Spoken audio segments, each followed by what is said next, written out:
In a world of remakes and remasters, Are we playing for what was once sacred and cool has now soured and become lame. Red? Gone are the days of Pops and Cowabunga. Now is the reign of slurp juice and dabs. Kids these days don't even know how bad they've got it. Now it's up to the best generation to rise to the occasion and make a show that dares to go where a lot of other nerdy shows have already gone quite a bit. That's right. They're going to talk about it a lot.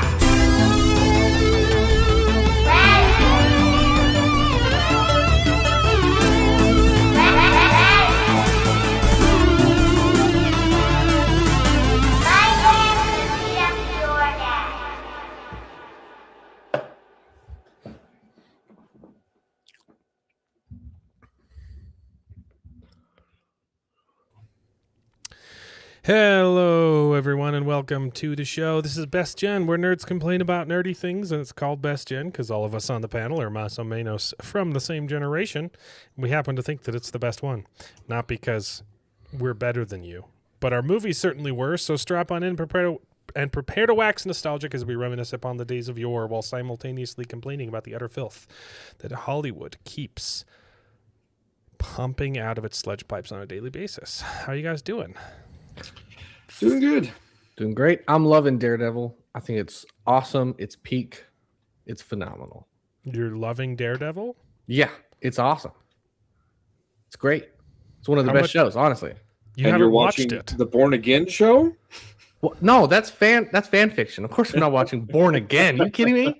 Okay, he's doing a Talking bit. about Daredevil. I was so confused one, because yeah. you literally messaged that you hadn't watched it at all, and I have been working outside all day, and I'm a little got a little heat exhaustion. My back's hurting.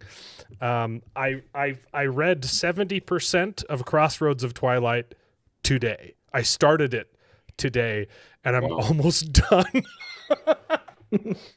How long's the audio? That's why I'm a little sunburnt, a little winded. So I did not catch that Charles was doing a bit, and that is my bad. I will do better. Okay. I will do better in the future. It's okay. Did you watch? You haven't. You didn't have time to watch it today, right? I didn't. I was thinking about it, but then I just wanted to watch the original because I still haven't Yeah. finished that either. I'm in season one. Yeah, season 3 is kind of garbage, but it's better I'm than still in season anything one, Disney has. and it's good. It's better than anything Disney made. So Yep. I just watched, I can't remember if I watched the first episode or the first 2 episodes of Born Again, and I was just, no, this is not, I might have not made my it Daredevil. because I was thinking back because Charles was asking about it. He's like, "Do I need to watch season 1?" And I was like, "No." And so I was trying to remember how much of it I watched. I know it was 2 episodes. It might have been 3. The episode where his ethnic girlfriend shoots the bad guy, was that 3? No, that was the very end of, Was that episode 2? no, that episode where Echo shoots, No. Where she shoots Echo. oh, okay. He shows up and he's I about to didn't see that, I don't know. violate But didn't Echo Daredevil's die? girlfriend, and then she shoots the bad guy before Daredevil can get there. Oh, That might have been like episode 3. So I think I made it 3 episodes into Daredevil Born Again. I tried. I really tried. I could not finish season 1. I never even watched the finale, and that's normally what I do with a bad show, with most of these stupid Disney Marvel shows, the last 5 of them. I think I've watched the first episode and the last episode and haven't missed anything, like Loki season 2. So glad I skipped that because the show skips it. The show retcons the entirety of season 2 in the finale, and I was like, I'm so glad I didn't watch any of it. So glad. Forgot most Wow, of it. that was so fun. I couldn't even bring myself to watch the finale, but I did. I got the gist of it over people's reactions on X. And so, yeah, I gave Charles a whole summary of what I've learned of Daredevil season 1 vicariously. I just barely finished watching season 2, episode 1, and it was balls. Like I finished 5 minutes before 7 o'clock. And then that's not the reason we're late. We were waiting on some people. Holy crap, it's bad. So we got Daredevil season 2 to talk about. The finale is next week. I will watch the finale. Not going to watch the rest. We've got Invincible finale to talk about because we missed last week's show. Really sorry about that. I've just had other responsibilities. The beginning of this year, we've missed like 5 shows already. It's sometimes life finds a way to get in the way, and apologize for that. I will always try and keep the show running if I can. And it's just extenuating circumstances. A couple things that were more important. We had a wedding. We're gonna have another wedding soon with Charles. Which he still can't make up his mind of where it's going to be. Is it in New Mexico? Is that where we have to go now? It was going to be in Utah, where I could have like made all of the food for his wedding. He didn't want me to do that, apparently. Ooh, because he said that my cooking was bad. So he doesn't get my help at his wedding anymore. No, it's because our pregnant sister would not have been able to come if I'd done it in Utah. Do you think I give a crap about our pregnant sister? The pregnant sister that's in Utah? The pregnant sister that's in Utah would be able to go? The other pregnant sister. The other pregnant sister? Arkansas. I care even less about that one. She moved to Arkansas. Why would I give her the time of day? Do you think I care? The time of day over there is different. It's my wedding. This is my special day. We're gonna be live streaming Best Gen from your wedding. You know that, right? I'm cool with it. We talked about this. We're gonna do the Charles is dating 2 girls in one night trope. Where you have to change clothes. You're gonna be doing your wedding, and then you're gonna have to sneak into the coat check and change clothes so you can come on Best Gen for 10 minutes, and you're gonna have to do that. It's on a Friday though. So the stream will have to be on a Friday, or I'll have to do it. I'll have to do that with my honeymoon. We will make whatever sacrifices necessary to inconvenience you. Anyway. Yep. Okay. Well, I appreciate it, Jared. Anytime. We're probably going to have to cancel the show that weekend because I won't be here. But apologize we have not been very faithful to the show. We've skipped a lot, and it's been my fault because I took on some responsibilities. And it went well, though. To be fair, there hasn't been a lot to watch. Yeah. Last week was only Invincible. We skipped have always the been weeks that we skipped were important weeks. We should have skipped the inverse weeks that we skipped. Yeah. So we got to talk about Invincible finale, which was balls. I'm most of the way season 3 trying to catch up to no, you're catching up. Yeah. Yeah. Have you been watching Daredevil? You have, right? I have. Yep. Okay, so I finally watched episode 1. Okay. I'm not going to watch the rest. I'm going to watch the finale next week. That's it. I can't. Man, I hated it. I hated it so much. Okay. Okay. I thought it's been pretty good, you know. I tried. It's one of my favorite TV shows, man. The Daredevil was great. Yep. Did you like last season? I got like 3 episodes in. I didn't finish it. I couldn't. Huh. It got so bad, dude. The first 2 seasons of the original Netflix series are amazing. Yeah. And I criticize season 3. It's still like a 7 out of 10. I love like half of season 3. It's just it got a little too convoluted. But half of that season is really good. Yeah. I never got to that season. You never finished? Yeah. I lost Netflix. The Elektra stuff just got really silly, and the hand was just too not as good as it should have been. I wasn't a huge fan. Oh snap! I will 100% rewatch Daredevil season 3 over anything Disney has done. I think Mark has another Mark question. Clark is Another, finally in the I had chat. a question. We got some wonderful choice for people. ya. We got some wonderful people in the chat. We got Fadion, who's pushing the Dresden. Oh yeah, there's a poll going on for which book you want me to read, and it's a 4-way tie. Which book you want me to read next? I finished Chapter House Dune. I'm gonna do a stream on that one soon with Firo, the guy who I've been talking about all the Dunes books with. Man, the last time we streamed was like 2 years ago. I don't think we've ever talked. We even talked about Dune Part 2. Dune Part 2 hadn't come out yet when last time we streamed. So yeah, the 4 options are, and these are all books that I have to read this year anyway. But it's After Moses, Brothers in Arms, which is the next for Kozagin's book, Memory of Earth, which is the Orson Scott Card series I need to read, and then Dresden Files, Grave Peril is the next Dresden I need to do. Is that so? Is that one of his newer ones, or is that one? No, of the it's like older book 3. I'm only 2 books into Dresden, and that's one I need to just read a couple every year. Yeah, in between things. I audiobooked like the first dozen or so of them until about the time that he took his break to write his epic fantasy series, and then I haven't picked up since then. So yeah. But. See, I gave Mark a hard time because I put 2 books in there that he wants me to read. So sorry, you got to choose which one comes first.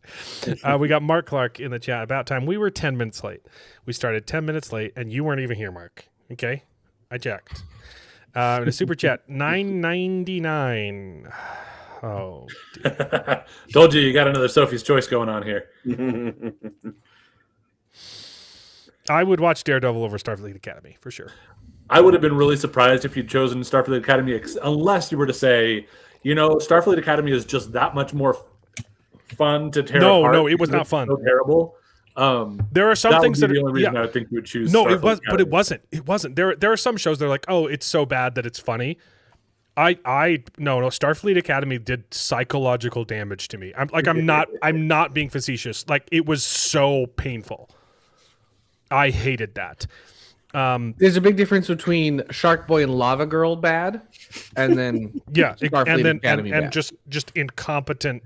Very And also big like difference. ruining one of the coolest franchises of all time bad. And this probably doesn't hit the same for you as it would for him, but I know Brandon Sanderson's been talking about how he now rates movies on a scale of -10 to 10. And That's a good negative they get, they're actually really fun because they're just so terrible to laugh at. That I used to don't be think the that case. necessarily fits this, but The problem is that scale doesn't work anymore. And I 10 years ago, 100% would have agreed that and I would frequently do that. You can have some movies that are so bad that's funny. Sharknado, friggin' Black Sheep is another really, really horrible bad movie. The Neil Breen movies are fantastic. One that I'm expecting to be terrible like that is the Sheep Detectives movie that's coming out. I look at that and I'm like, I want to see that. Actually, looks pretty good. I want to like it because it's Hugh Jackman. It's got a lot of fun voices in there. It looks just ridiculous. Yeah, but I can't quite get excited for it. I'm I think this is going to be just so dumb. But I might have fun with it anyway. Started off was like this. Okay, this is an interesting premise, and then okay, this. Okay. Right. This gives me a journey for me. Yeah, I was actually really bummed because I meant to be able to make it to and go and watch what's it called? Animal Farm today, but just the day got away from me and I wasn't able to do it. But I was really trying to make it to that. I will be, we got to talk about Animal Farm. There's been some developments. I will be watching it this week on a discount Tuesday. So I'm definitely talking Animal Farm next week. Okay. Because I don't know what to believe. I'm so confused about Animal Farm. But here's the clincher. So Starfleet Academy is pure torture. Disney Daredevil I thought was garbage, but I mean there are bits of goodness in it. Like Charlie Cox's performance is always going to be good. Whereas Starfleet Academy, the things that are happening are stupid, and the acting is stupid, and the plot is stupid. Yeah. Whereas Daredevil, you're like, yeah, it sucks, but Karen also Page is hot. Daredevil. You know, there's a lot of garbage you have to put up with, but at least there's a little bit to enjoy. That's what I was going to say. Is trying to remember her name. Starfleet Academy? There's nothing enjoyable, but Daredevil at least has Charlie Cox. Yeah. Yeah. It's not even fun to hate watch. It's just painful. Yeah, and I know Dresden picks up huge, and everyone says book 3, the series takes off. I'm definitely going to read that sometime this year. It's been a while which since one I read it, comes so I first? wouldn't be able to tell you anything about it. But I'd be curious to see what you think. And to kind of further the point of the difference between a stupid movie and a dumb movie is like something like Sheep Detectives. That sounds dumb and it's probably going to be bad and terrible, but it's a funny idea and you can kind of laugh at it. But what's the joke of Starfleet Academy? It's just a poorly made show. With Starfleet Academy falls under a different category. It's intentionally malicious. Well, and see, that's Wheel of Time. It's Wheel of Time. And Rings of Power. Like it's not even fun to hate watch them because they're intentionally destroying a franchise. They have disdain for what they are adapting, and that is a completely different thing. Watching a complete incompetent train wreck, well, I mean, Sharknado is tongue and foot. Like that's on purpose. Right. But like the Neil Breen movies, or The Room, where they were really trying to make a good movie, but they're just incompetent. Tongue and foot? Is that? Did I hear you correctly? Tongue and foot. Tongue and foot. Did I say tongue and foot? You said tongue and foot. I am a little bit loopy. Okay, I've been in the sun all day. You can see my face. I am burnt to a crisp. Tongue and foot. Yeah, it's the new foot and mouth disease. Right. That's why you can't have nice things.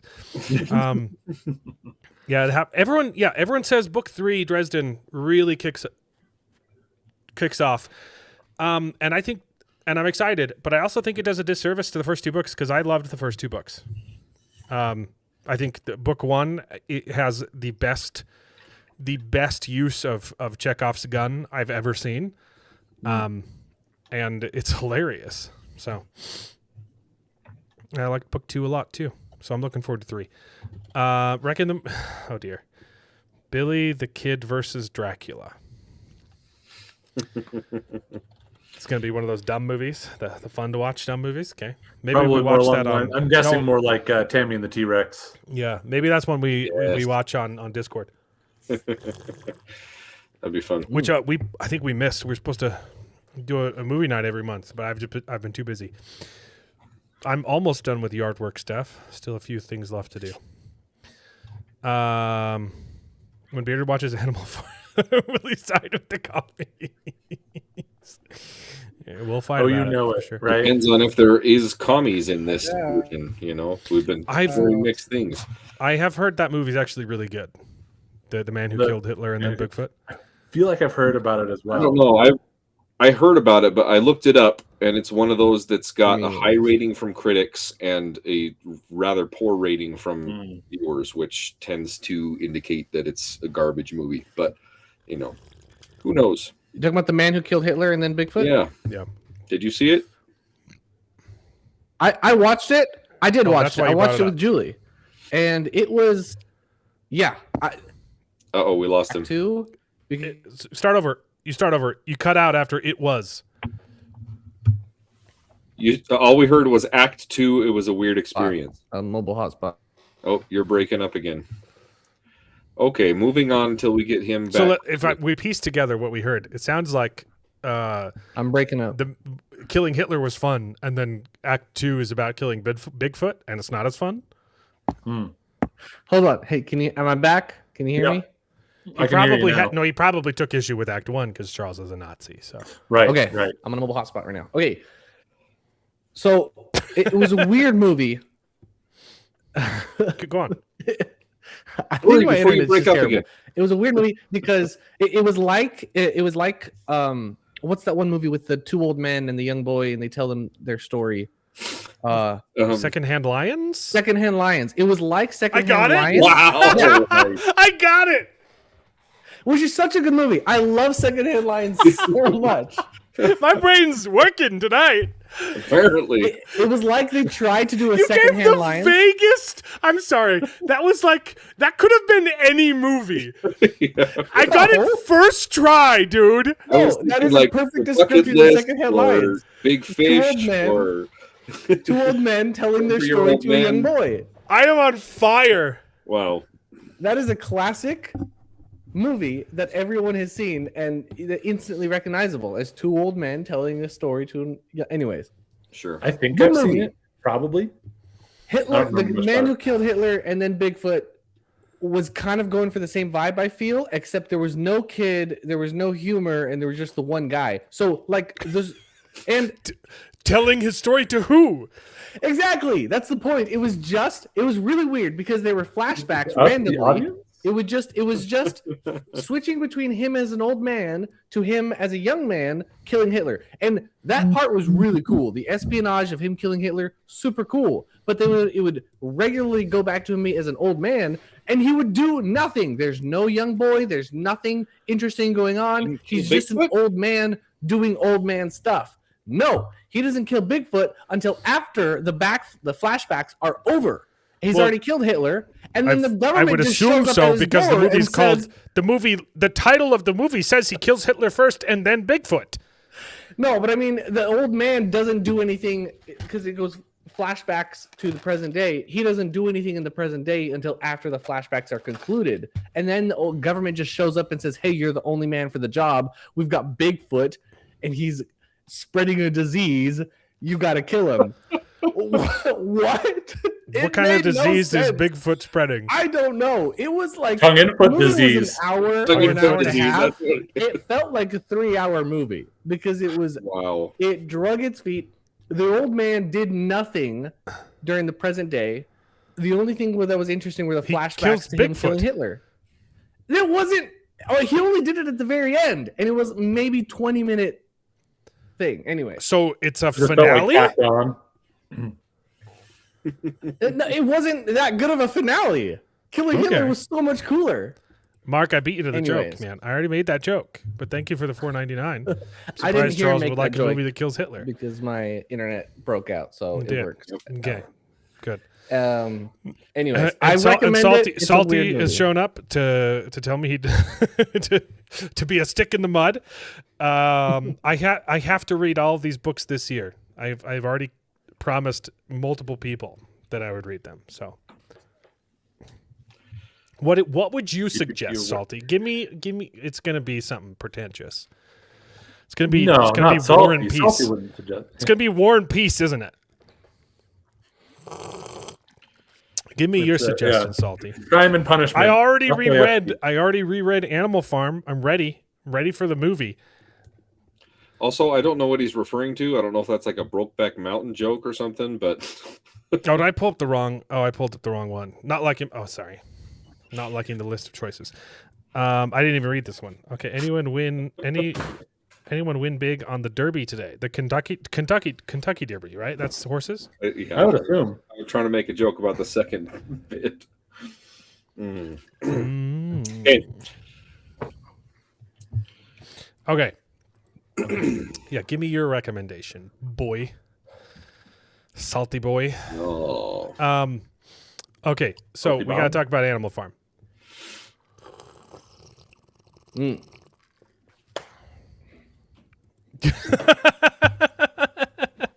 Which I lack both. So hit me with your recommendation, boy. Yeah. I have to keep explaining it. I fully acknowledge I am very poorly read because I stopped reading in high school, okay? I did read Beowulf in high school because that one was fun. But my teachers were stupid and made me read gross stuff. Are Mormons allowed to gamble? Allowed is it is there's not a commandment against gambling. But we've been instructed to not gamble. Yeah, it's heavily frowned upon. I guess I don't know if it's anything that would prevent you from having a temple recommend, but Yeah, I don't. I would have to look. I would have to read the look it up in the church handbook and see. I think there was a time when it certainly It's- would have, but Yeah, it's there was actually a time when because I grew up in Nevada, so like there was a time where you would be unable to get a temple recommend if you worked at a casino.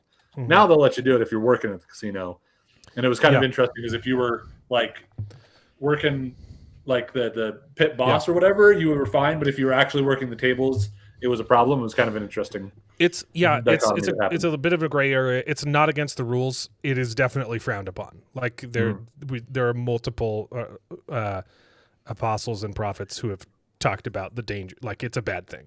If nothing else, it's along the lines of tattoos and extra piercings and things like that. You're not allowed to.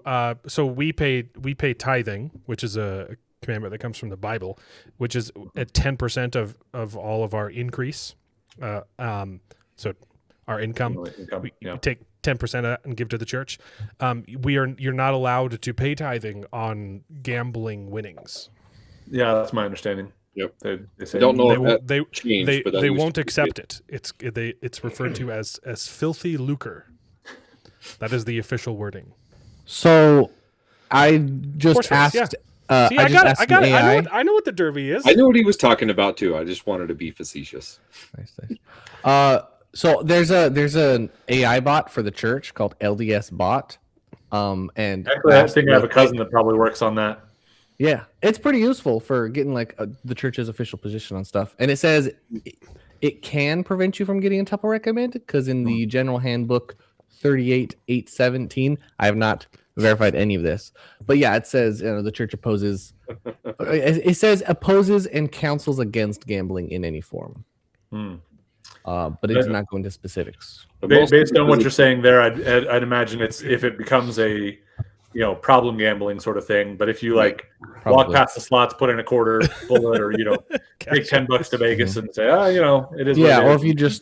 if you make a quick bet with your friend, just hey, Right. which one of us is gonna, I don't know, get hitched first or whatever. Yeah. That's probably not a huge issue. Yeah, that's. I still wouldn't recommend it. I think it's probably not good, but Yeah. Apparently Bearded comes off as Methodist. So. All right. Then. Okay. If I ever win big gambling, if all my cow sheep predictions hit hard, I will pay 10% to you, Salty. Once again, okay, I need to figure out what's going on because we are not getting the chats from Rumble, and we're getting some chats in Rumble. we're streaming on They're Rumble? not coming. They're not coming through the third party, and they should be because they have in the past. I don't know why. I'll have to check. Anyway, we've had it pulled up for like 20 minutes and haven't talked about it. Animal Farm. So there were some developments last week and this week. We already talked about how Tim Pool got an advanced copy and said that the whole thing was anti-capitalist propaganda. And then this week, there have been a couple accounts on X that have been promoting the movie with like an official Angel Studios partner, Animal Farm partner, like hashtag, like they've been paid to promote the movie, but they've all said they've seen it, and let's see, let's skip to that one. So like Riley Gaines, she was the kind of like became a political spokesperson unwittingly when she lost a race to a trans man. Yep. Oh yeah, Riley Gaines. Yeah. Swimmer, right? Yeah, swimming. Yeah. So she says it was good, and everyone's saying, "I don't think you've seen the movie." Like Tim Pool again. There've been a lot of people saying the same thing. I think Tucker Carlson was saying it was good too. I don't. This is what Tim Pool said specifically. I take issue with conservatives promoting it because they're liars. I'm sorry, there's no way Riley Gaines actually watched this film. I don't know. I don't know what to think, man. My initial reaction was, this looks really bad. The trailer looked really bad. It looked anti-capitalist, right? My only issue is like I didn't Tim think Pool. it looked anti-capitalist per se. It definitely looked anti-consumerism, which a lot of people conflate with capitalism. And that's my issue. Like, I think Tim Pool does a lot of good things. He's also kind of new to conservatism as a whole. Like, he is a centrist. He's slowly becoming more right-wing as he, grows up. Right? But with so many people, like a lot of people who complain about capitalism don't actually know what it is. Like, anytime someone says, "Oh, I hate capitalism," then you actually talk to them. You're like, "Okay, what is it about capitalism specifically that you hate?" And they can only describe socialism. And you're like, you realize the thing that you hate about our current system is because it's been hijacked by socialism. You hate socialism, right? Or the consumerism, right? Consumerism, which was a huge part of capitalism. Like maybe. That was consumerism is what corrupted the pigs in Animal Farm, right? It started off as a rebellion against tyranny, but the moral of the story is, hey, you got to be careful because even something that starts off with good intentions can quickly lead to its own form of tyranny. In this case, which in this case was Russian communism. Yep. I'm gonna watch this movie on Tuesday. We're gonna see. I really haven't liked Angel Studios' PR. Like, they came out with this video saying it's a really corny. I watched the whole thing. It's really corny. I don't want to rewatch it. This is just a clip, but they're like, "Oh, everyone hates me." But it's just a loud minority trying to silence us like the pigs. That's pretty. Which is what the book's about, right? But like, it's just a bad. Like, there's been the pushback to this movie is not unwarranted. The trailer looked awful. This is the wrong way to assuage anyone concerned. Like, you need to be. And the only thing I've seen from Angel Studios is copy and paste comments and then this video saying it's not anti-capitalist, it's anti-communism and anti-cronyism. Yeah. Which they just say on repeat. My gut is telling me it's not going to be a good movie, but like, I'm going to go in and judge it on its own merits. And like I was saying last week, like, I would prefer if it was a 1-to-1 adaptation of the book. But I'm not going to hate the movie if it's still a criticism of communism. I'm not going to hate it for being a perfect adaptation as long as the message is still good. Right. Right? As long as it's still saying, hey, communism is bad, that's more important to me than getting the specifics of the historic Russian communism. Right. Right? Obviously, I would prefer it if it was. I would prefer it if it was a perfect adaptation. Because even though the specifics a lot of people don't know about, they were important. And you can tell that story, and it can be just as relevant to people today. Yeah. I get it doesn't have to still be a critique of communism, but I don't know. I'm worried about this. Yeah. Let's see. We shall see. And then John De La Rose watched it, and he does not have a sponsorship, and he said it was good. Which is another he's pretty... he's right 20% of the time. Yeah. Honestly, I trust his opinion less than everybody else. I think I don't know who I trust less, John De La Rose or Tim Pool. he's got some really good points, but he tends to just jump on the bandwagon and just not fully research everything. There's been a couple things that he stated, and I'm like, that's not accurate. He's a woke alarmist. He immediately jumped, which is why it's crazy that he's the one that says Animal Farm is good. Right. So this is weird because he jumps on everything and says, "Oh no, it's woke, it's woke," and half the time he's wrong. You're like, "Look, this is an overreaction. You're not looking at all the details." Okay. Right. I do appreciate he was one of the only few people that was actually criticizing Brandon Sanderson, though. Yeah. But yeah, I've got. This just confused me so much, though. It's like Tim Pool's saying it's woke. John De La Rose is saying it's not woke. I don't understand. I just have to go see it for myself, and then I will tell you, because I feel like I am an actual arbiter of. I'm related to Cleon Skousen. Okay, the guy who wrote The Naked Communist. I am super anti-communist. I will watch this movie and I will return and report. Like, I don't know what to think. I might have to pull up my old interviews with Cleon Skousen. I interviewed him. Dude, you should. You have them? History project. We should watch those. I got them on my hard drive. What's the connection? What's the relation?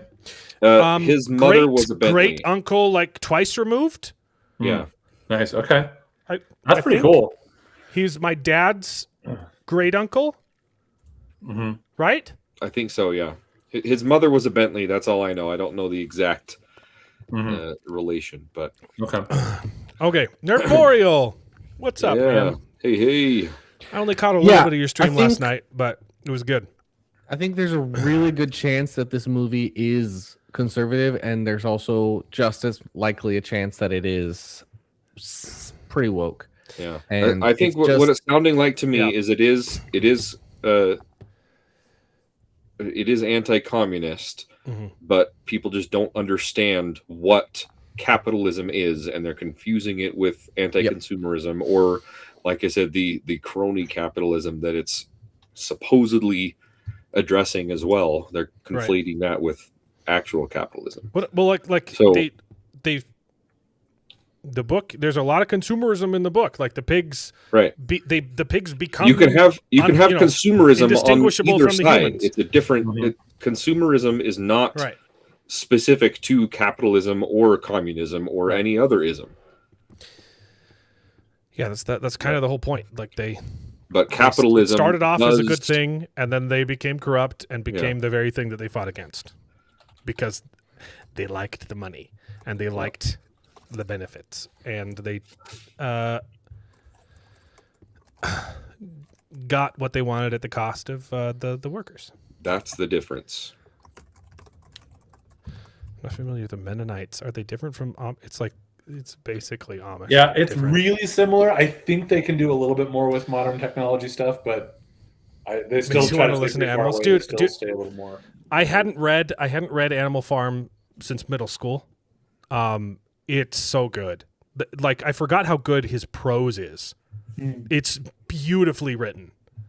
And yeah, Animal Farm's great. Yeah,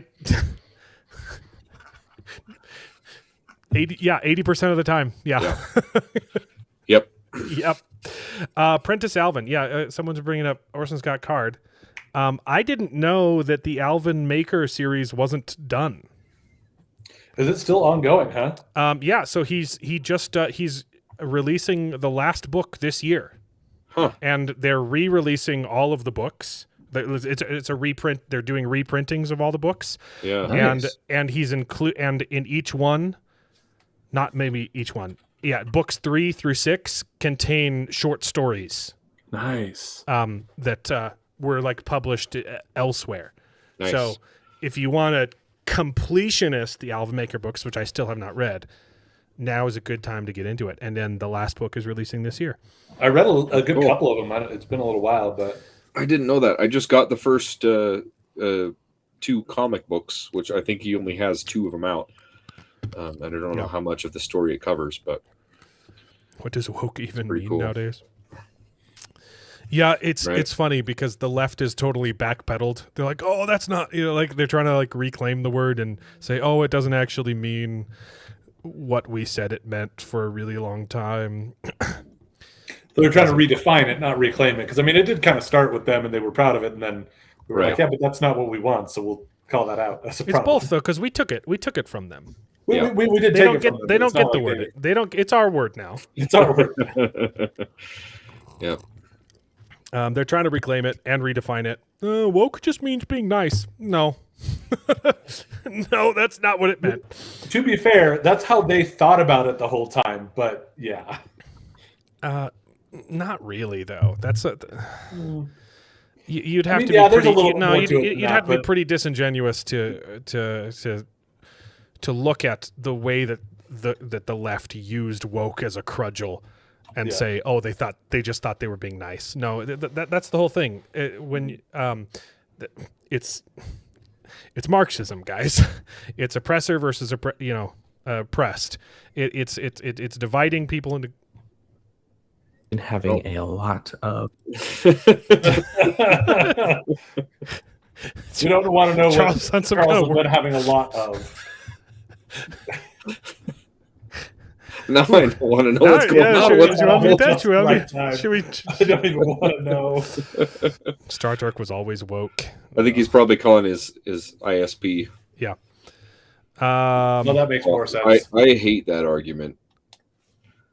Yeah, Star Trek was a little bit more left leaning in some aspects. It was a utopian society where they had overcome the need for money, monetary right? and the need, Which is for so funny that sort of that thing. once But- the left got a hold of it, they took that part of it away. They Right. turned it into it. They got rid of their ideal system and turned it into capitalism again. Yeah, that's pretty ridiculous. Ridiculous. But other Orville than did it that, the best though, where they highlight the idea that like rather than monetary capital, we rely on this pride of having pride in your work and stuff like that. That was pretty cool. yeah, I know they made a Seventh Son movie, but I didn't think it was based on the Orson Scott Card book. Because it's a common theme, the Seventh Son of a Seventh Son Yeah. thing. I didn't think that was an Alvin Maker book. I did know they made a Seventh Son movie, but yeah. someone look it up. Someone Google it for me. I'm looking it up now on Wikipedia. It said it's loosely based on the 2004 novel *The Spook's Apprentice* by Joseph Delaney. So yeah, Different I'm right thing. again. I'm right Winters about on a everything. seventh son of a seventh son and his adventures. Yeah, but Anyway, yeah. okay. Ooh, that's got bad reviews. Oh yeah, it was a terrible movie. 12% Jeff Bridges, right? 34% audience score. Jeff Bridges, right? I don't know. Pretty sure Jeff Bridges is like a wizard in that yes. movie. Yeah, Yes, Jeff it Bridges. is. Jeff Bridges, Is that Julianne Julianne Moore. Moore? Man, I'm right about everything. Yeah, Orson Scott Card is a Latter-day Saint. Yes, yep. it's not why I like him so much, but it helps. Yeah, representation. we read Ender's Game before we knew he was a member. I found out like last year that he was a member. Really? Yeah, I had no idea. I love Ender's Game so much. You must have missed it when the movie was coming out because everybody, not everybody, but obviously Yeah, people I was tried to like boycott 5 it. when the They're movie like, came out. he's a Mormon. Yeah. He hates gays. Right. Yep. Yeah, no, I was 5 years old when the movie, and I like the movie to this day. It's 100% not as good as the book. The book is better. That's like comparing Jesus to Superman. Okay, all right, Jesus is obviously better, but Always make Superman's the good weirdest too. analogies, man. What? I guess I can see where you're coming from with that. What are but you I talking still- about? No, I that makes tried really total hard sense. to like that movie, and I got too worked up about just like I really didn't want to nitpick the differences between it and the book. Yeah. Oh, it's It just- different it just was not because what it's it- such a what it hard should have book been. to adapt. Look, I will always maintain that the I'm not Ender's a bad Game literally movie, 5. the Ender's Game movie is not a bad adaptation, but it is a horrible movie. It's actually pretty darn faithful to the books, and that's the problem. Is it turns the entire book into a montage, Yeah. and you're It like, tried to cover way too much. You just can't. It's too much. Yeah. It was the wrong version of balancing slavish dedication to the source material with adaptation. Exactly, it was a They greatest hits. adapted things that really threw things off, but it was they kind of had to. But they also shoved all of it in, like you said. They made it a montage. The biggest thing I remember is the first chunk of the movie is not bad. It was such a fast movie; it just blew through the entire story. And I had a friend who had not read the books, and he said, "Man, it just felt really, really slow." Because for him, it was just so boring and pointless because none of this clicked. It didn't have time to have the emotional impact that it needed. That's fair. Oh, that's weird. That's interesting. Yeah. I was 11 years old. Yeah, I didn't hate the movie either. I just and I liked what we got out of it. I thought some of the scenes, especially the training sequences. The first third of the movie is pretty good. They're doing the training in zero gravity combat. I thought that was done really well. But yeah, there was just so much. It's like, oh, but you didn't cover this. You missed this. Like, it needs to be a TV show that adapts both Ender's Game and Ender's Shadow simultaneously. Mm-hmm. Well, and that was what they said when they were coming out with it, is that they felt like they finally cracked the idea of how to tell it as a movie. Yeah, and you did that. I still don't really see how that affected it, but that was the plan. And then that director got fired. Oh, really? Yeah, he talks about it as an afterword in a couple of his books. He's like, yeah, I realized the way to adapt it is by doing both those books together, and so you can see his perspective, but you can also see how, like, Bean analyzing his perspective, which is really important.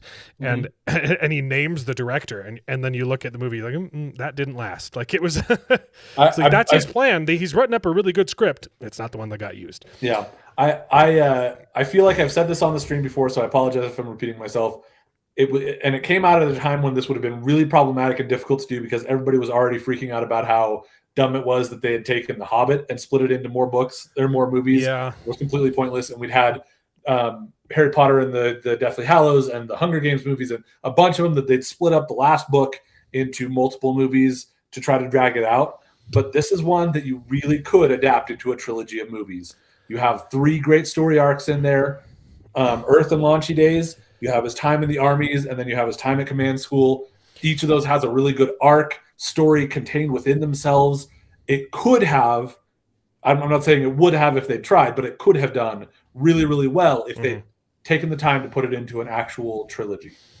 I think it'd be a better TV show, but a trilogy, because where do you? I guess there are places you could chop the book up into thirds, like I said. My thing is, Earth and Launchy Days, and then his time in the armies, and then his time at command school. That's 3 good chunks. My problem is interesting chunks. There's not really like a finale though for each of those. Like it'll feel like, oh, this movie's really interesting, but it doesn't really end. Yes, there is. So the first movie is all about him like getting into his position with the launchies and finally settling things and calming things down with the launchies, and then you yank the rug out from underneath him by putting him into the armies. Then he's in the armies. He's fighting through Salamander. He's fighting through all these things. Finally gets into Dragon, and he's getting pummeled with that. And he finally is like, "That's it. I'm done." He throws the game. He messes up their game, and he says, "That's it. I'm done." And he goes back down to Earth. That's another arc of seeing him, the struggles that he's going through with that. And then you get onto command school, and command school is going to be a little slower, but then with the reveal, that's got the reveal. Yeah. So there's still not like killer like endings to movies though. Yeah, I get that would be great. The story is segmented in 3 chunks, but I just don't see that. I don't see someone getting through the first 2 movies and still like nothing huge has happened. Yeah, but I could see one season of a TV show doing it fine. So I will say I think that a TV show works really, really well as well.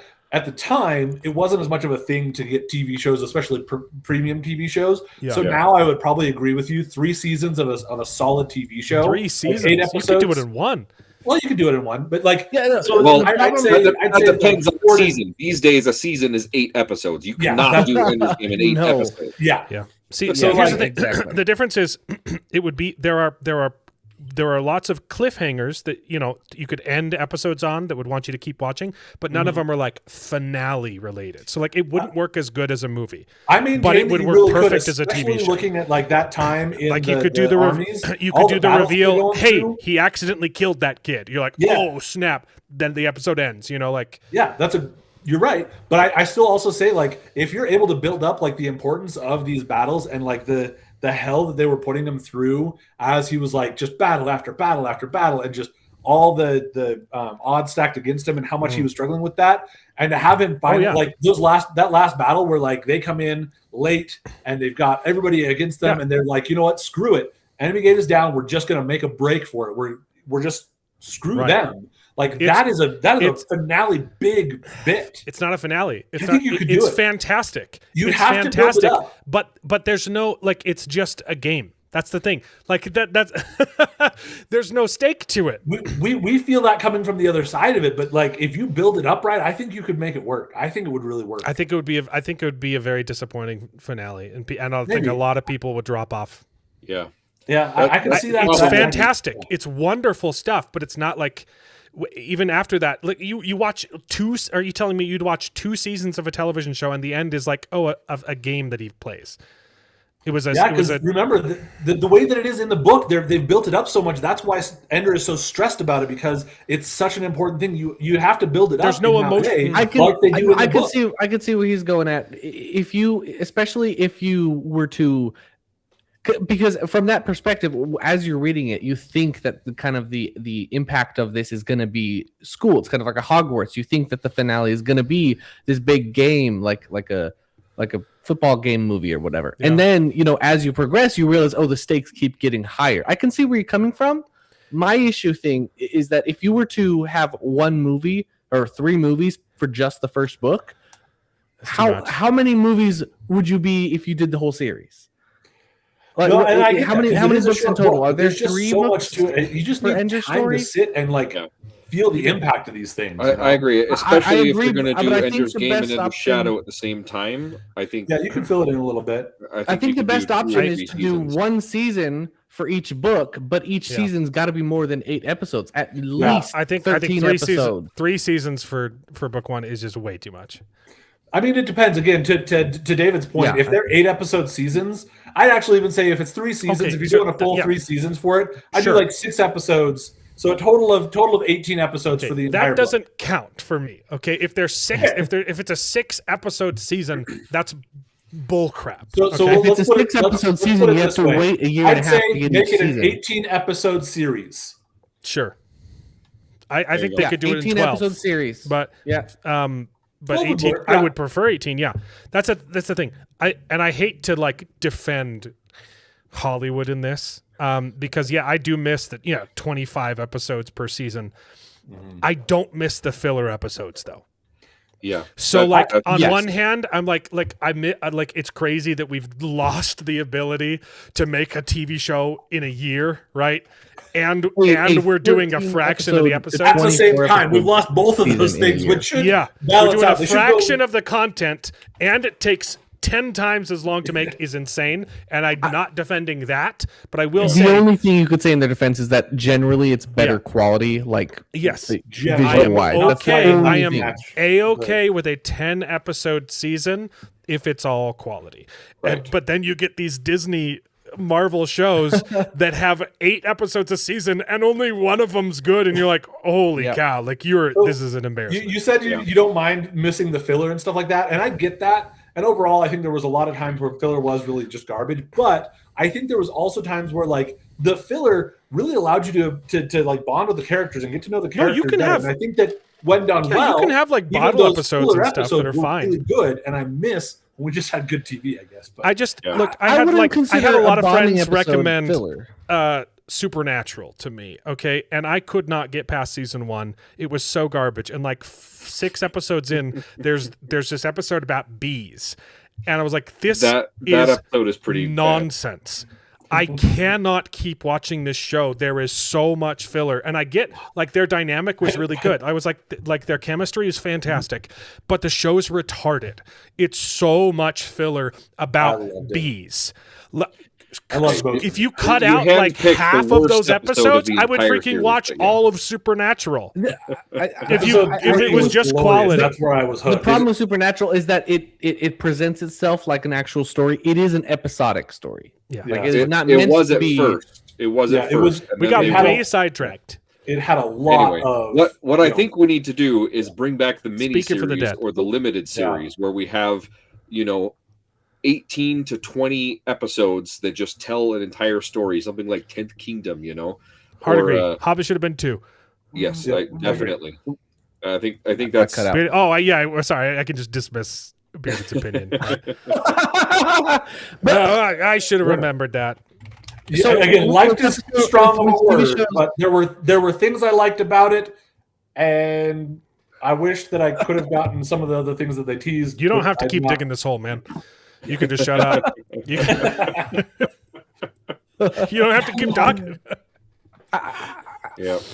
Yeah, Oh, I'm just joking. I think with shows like Doctor Who or Supernatural or even Stargate, they're meant to be more episodic, where Right. each episode is like isolated from itself, and you can Yeah. just watch them out of order if you wanted to. Right.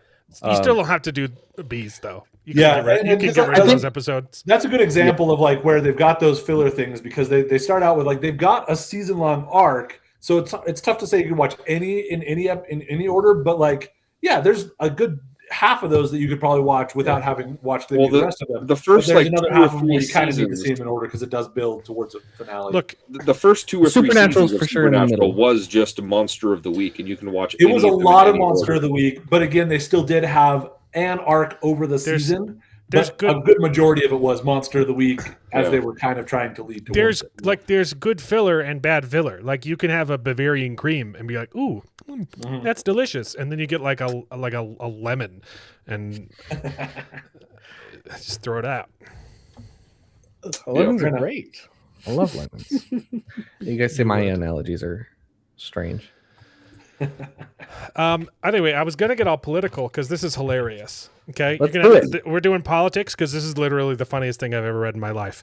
Governor Tim Walz tweeted out this week, "If you commit fraud in Minnesota, you're going to get caught," and that's exactly what we saw today. We catch criminals when state and federal agencies share information. Joint investigations work, and securing justice depends on it. So what happened was the FBI showed up and arrested a whole bunch of people who were committing fraud. But just last month, I don't know if you remember this, but Tim Walz was saying that fraud didn't exist. He said it didn't exist just a month ago when Nick Shirley was I was going to say was he exposing- just leered better about it. when he was exposing all that fraud. You guys said it didn't exist, and you said that that exposing the fraud was racist. But then 'Cause the it is. FBI showed up unannounced and arrested people, and you tried to take credit for it. Look, today's raid, he was completely caught by surprise. Today's raids by state and federal law enforcement happened because our state agencies caught irregular behavior and reported it that I said was fake. That's how the system is supposed to work, and our agencies will keep at it as long as these fraudsters are around to put behind bars. Now let's work on a joint investigation into the killings of Alex Peretti and Renee Good. Instead of cherry picking when we seek justice. And when we turn a blind eye. Yeah, the lady who hit a police officer with her car. Shut up. Well, the FBI director corrected. Look, and I don't even like Kash Patel that much. I think he's done a very mediocre job, but this is gold. Okay, come again. You didn't even know we were coming. Yep. Oh, I love it. So funny. What an idiot. Oh my goodness. Also, Yep. I don't care if you like Trump or if you hate Trump, but this post was absolutely golden. Yep. That was phenomenal. That's hilarious because that's the White House themselves posting it. So good. That's hilarious, man. So funny. Oh goodness. His posts are hilarious. He's say what you will about him. He's a phenomenal troll. He knows how to push the buttons of those that disagree with him. Oh man! What degree of intention and all that is to be questioned, but hey, he does it. Two kings. It is super funny though. All the Democrats clapped and cheered when King Charles came to visit. They're the ones leading the No Kings protest. No kings. It's Charles. They right? have I got no it right? standard. Yeah. They have absolutely no standards. They do, No, but they double not the standards standards that they. Okay. They do have standards, but not the ones that they profess. They don't. It's not that they don't have standards. It's that they have extra. They have double standards. They have more standards. I'm sorry though. I do have to correct myself because I lied. I said that was the funniest thing ever. When this is. Have you guys seen this yet? I don't recognize it. Cover this? This is Ilhan Omar. No, this is new, David. Okay. Last time the Alien Enemies Act was invoked, it was used to detain and deport German, Japanese, Italian immigrants during World War XI. I did hear about that. Oh my god! She looks down and reads it. Look. During World War XI. I mean, I'll give a little bit of credit to it's got to be nerve-wracking to be up there, maybe. But Sure. bad. That's Holy hilarious. cow, that's though. bad. Oh my I would probably say something much stupider than that. You have multiple times, Charles, but you're not. This isn't I'm your not job. Exactly. I mean, I You want 111 beers?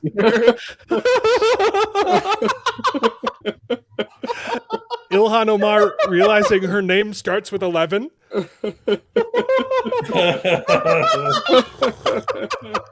Oh no! This was good too, but we don't have to watch it.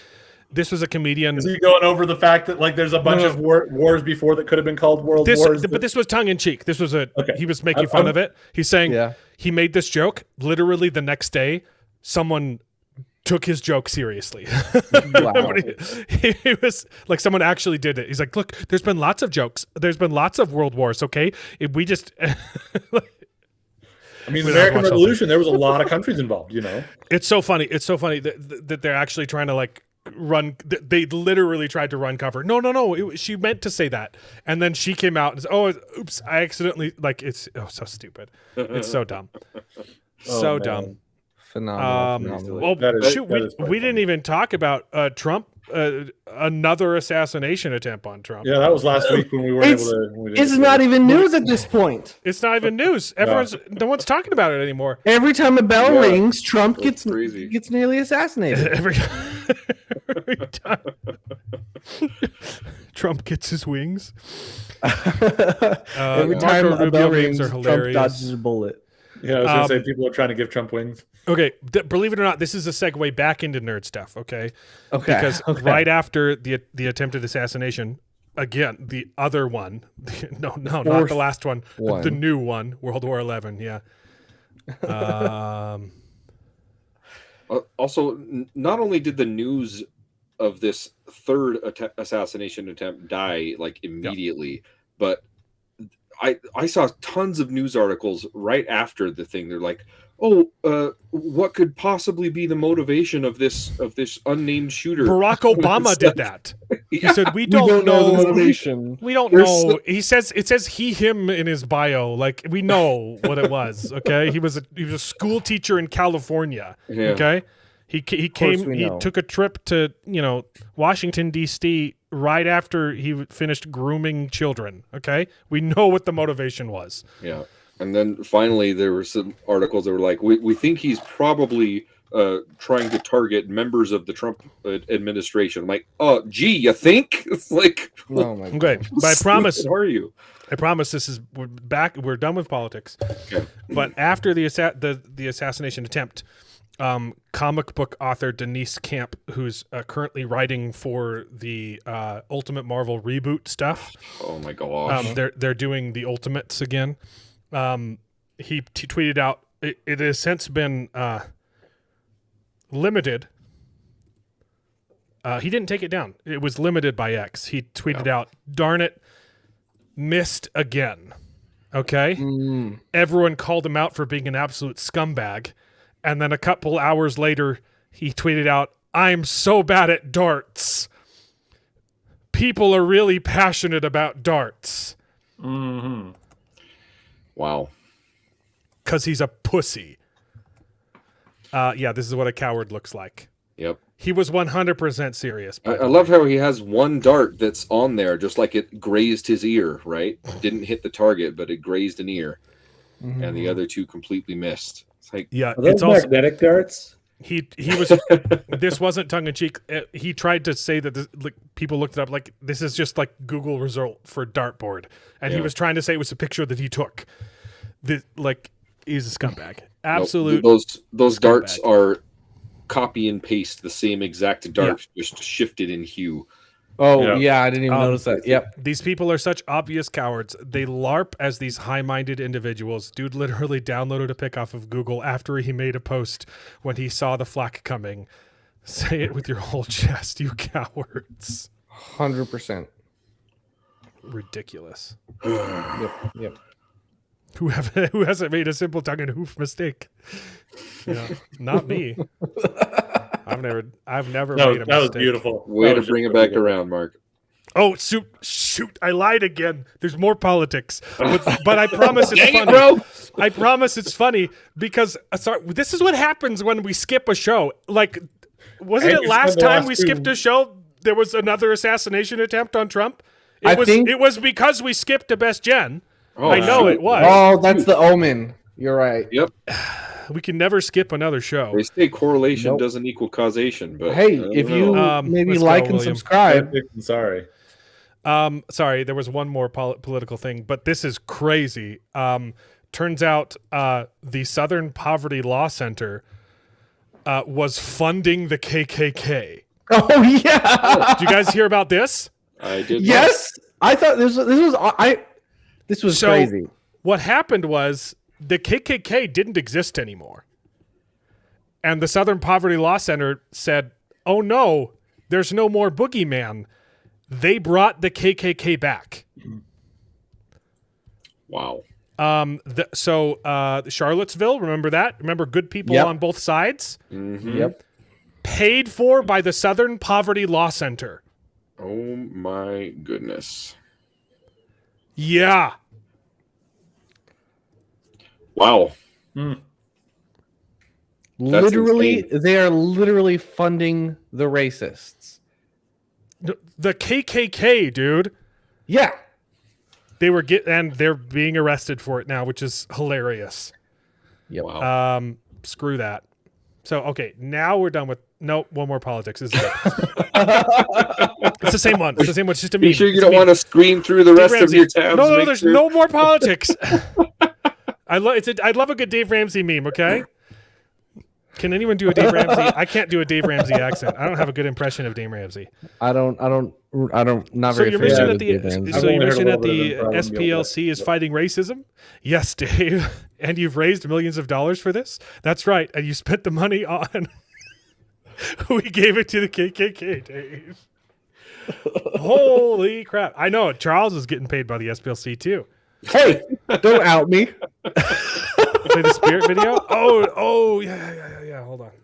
Let me pull that up. Is it Don't out me, Mark. I've been busy all weekend. What happened with Spirit Airlines? I haven't heard anything. I haven't heard anything about Spirit Airlines. Because Mark sent me another Marco Rubio meme, but I don't know the context. I don't know what happened to Spirit Airlines. I assume they were also funding the KKK. Is that what it was? Well, because it's another Probably Marco shut Rubio down. realizing he has to run Spirit Airlines now. So that's something happened to Spirit Airlines. I assume it was something stupid. Looks like you're going to have to take over Spirit too, Marco.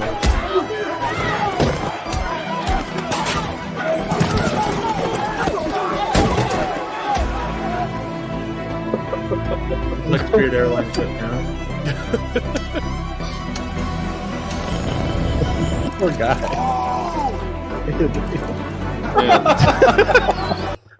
AI video is getting scary. It's really good. It's getting really good. It's getting really good. Oh no! You didn't tell me it was a racist video, Mark. I did just Google it really quickly. Apparently, they're ceasing all operations. Yeah, it looks like they got blocked. They were trying to do there was a merger that was trying to happen, and they got blocked, and that means they get shut down. Something like that. Marco Rubio is so funny. He's actually, like, my opinion of Marco Rubio has massively improved. I didn't like him at all before. Now he's like my favorite guy.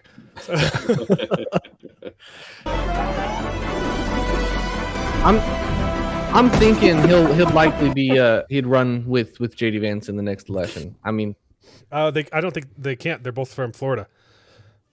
Well, you just have to have one of them move. Yeah. Hey, I'm gonna keep playing it, Mark. I'm gonna keep playing. This is golden, dude. Look, I know you shouldn't say this, because it's bad. Okay, but smoking is so cool. Smoking looks so cool. I mean, the cigar looked cooler before. No, Now- 100%. now it's Cigar is downgraded way to better than cigarette. cigarettes. Don't smoke. So much cooler. Okay, it's really bad for you, and I'm glad that we've almost eradicated cigarettes, and then vaping became a thing. We were almost, it was almost gone. Okay, I'll give you that. It looks, but a lot it makes cooler you than look vaping. really cool, and vaping doesn't. Vaping makes you look. Vaping really is so gay. Vaping is so gay. Go back. Here's the thing. Go Here's back the to thing. smoking, please. No, cigar. If anything, do cigars. They're classy. Okay, it's terrible for you, but it's at least it's all about the classy. pipe. It's all about the pipe. You know, cigarettes are just yeah. nasty. Vaping is gay. Nicotine pouches. That's But it looks really cool. It did look cool. It's the attitude. You got the attitude. you have to have the attitude.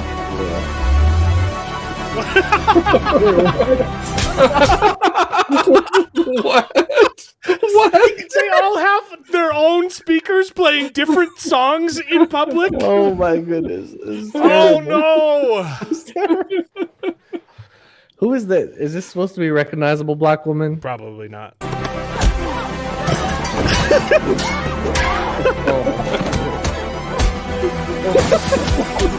What?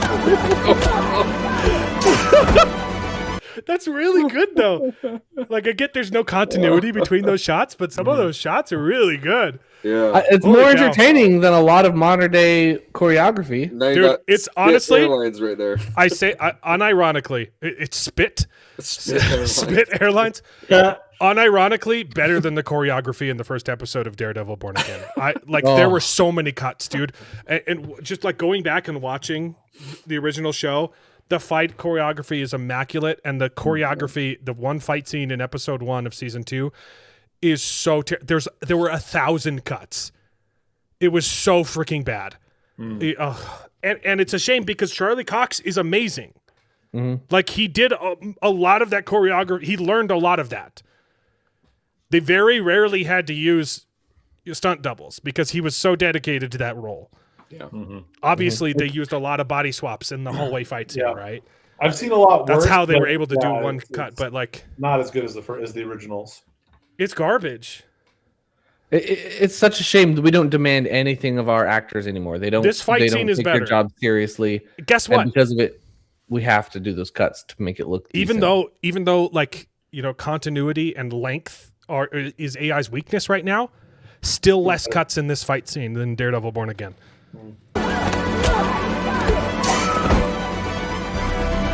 Yep. Looks like Love it. Wow. Very if we funny, weren't already beating the allegations. I'm not beating him. It's terrible.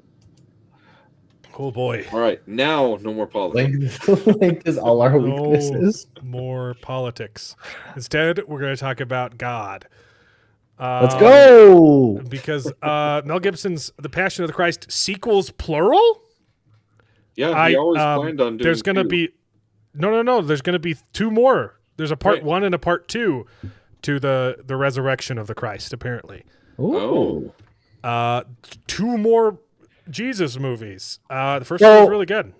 I'm a sinner. I haven't finished The Passion of the Christ. I haven't watched Did it?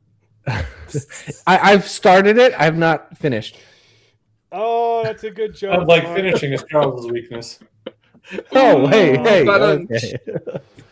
Yeah, I couldn't help. There was nothing I could do. No, that was good. Yeah, That was good too.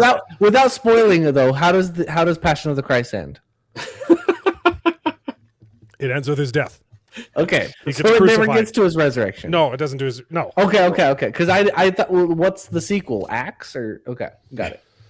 Yeah, they probably could get into some apostle stuff. That'd be fun. Yeah, maybe. I'd be curious because I don't know Peter was exactly what crucified? is out there about what supposedly happened during the 40 days. But I know that there's at least some apocryphal text about, his 40 days ministry. But I don't know. It just wouldn't. It's It's just Jesus teaching though. It's not very exciting. Yeah, probably, yeah. yeah. That's, Jesus. I don't know what this movie's going to be about.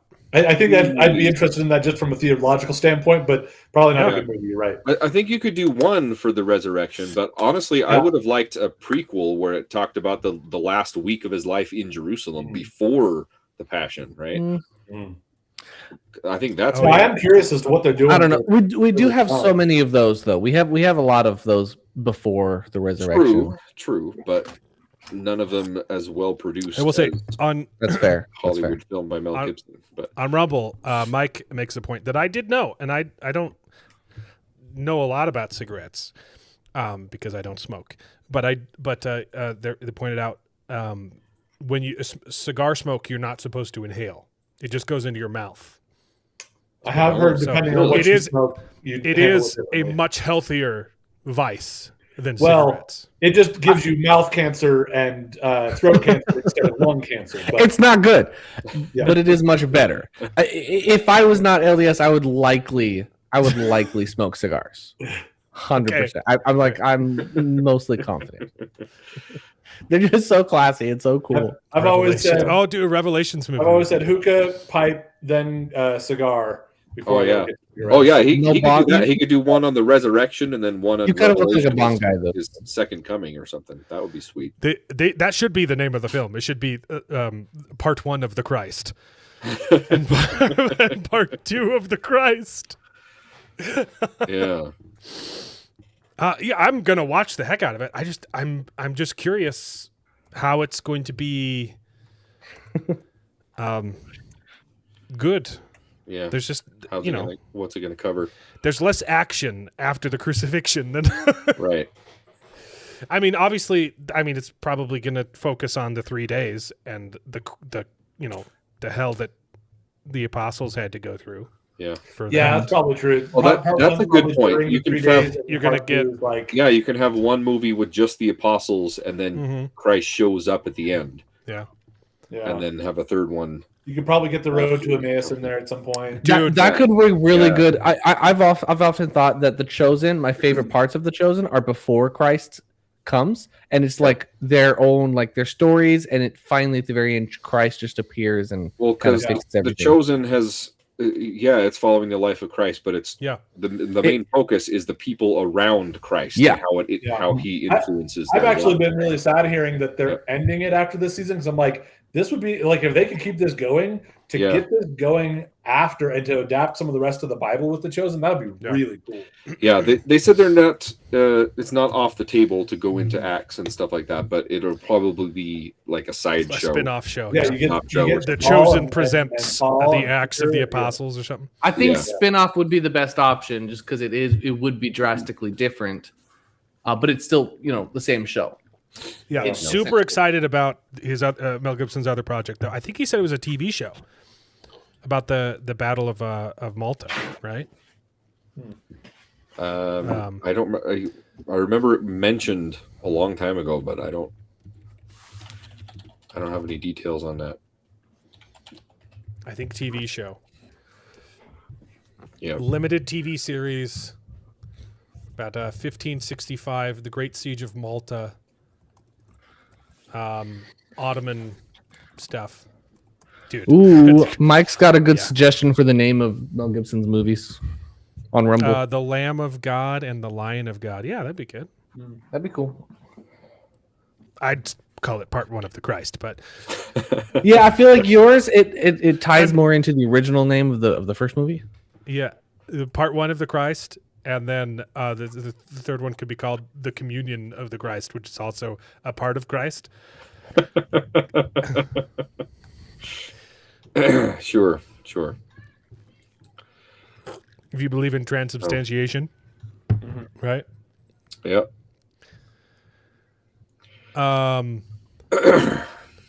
Yeah, there's a ton of Apocrypha stuff. But yeah. I don't know if Mel Gibson would be one to go down that rabbit hole, though. I don't know. Letters. Go down the Apocrypha. Well, they do the acts, and it's just them writing letters. It doesn't show the things that they're talking about in their letters, and it's just them. It's just sitting down, complaining about apostasy. That's what the Book of Mormon movie needs to be, is just Mormon sitting down writing the book. Just translating it. Chiseling into the plates Yeah. of the story of everything. Yeah. I could see a second hands lion kind of a vibe where it's Mormon Bring it and back he's around telling.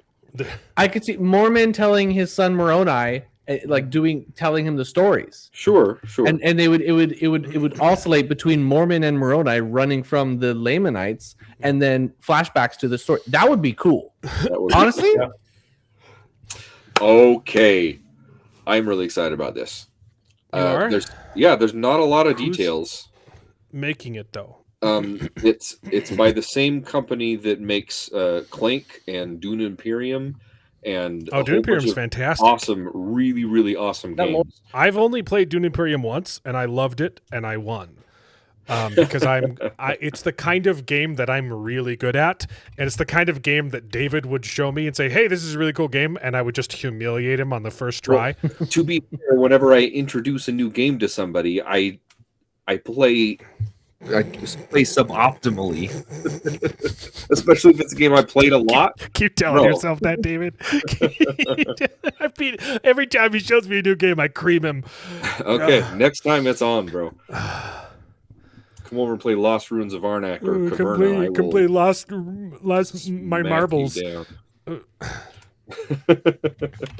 But no, I'm really excited about this. There's not a whole lot of details. They're just revealing a little bit. Oh, Narg's got close-ups. Okay. Narg's an account on Nice. Twitter. You should follow. He's great. Okay. so is this a tabletop RPG or is this a No, board it's game? a full-on board game. Okay. So it's going to have tableau building and area control.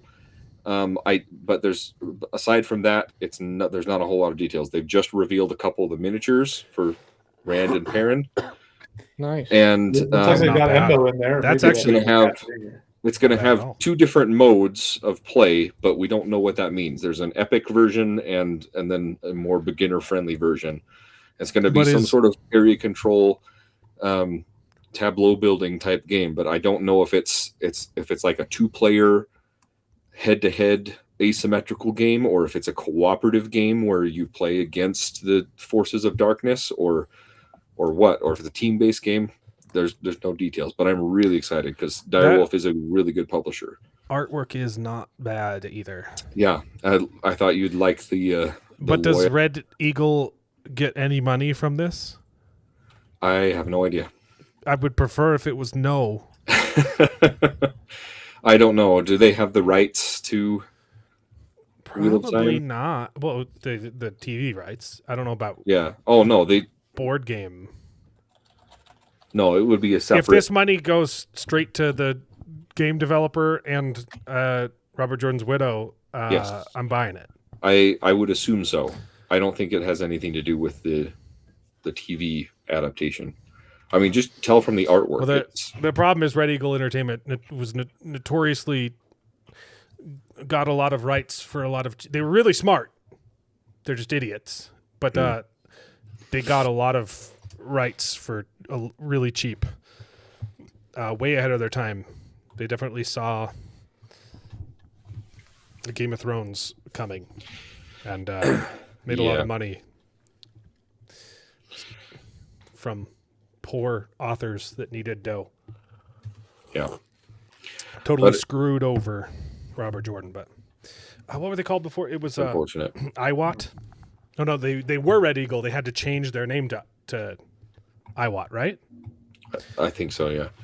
I hadn't heard of Red Eagle, but we've talked about IWAT a lot. So, but yeah, I'm excited. I hope it's good. The art at least looks good, and the company that is publishing the game is amazing. It's IWAT now. Yeah, they had so much bad publicity, they had to change their name from Red Eagle Entertainment to IWAT.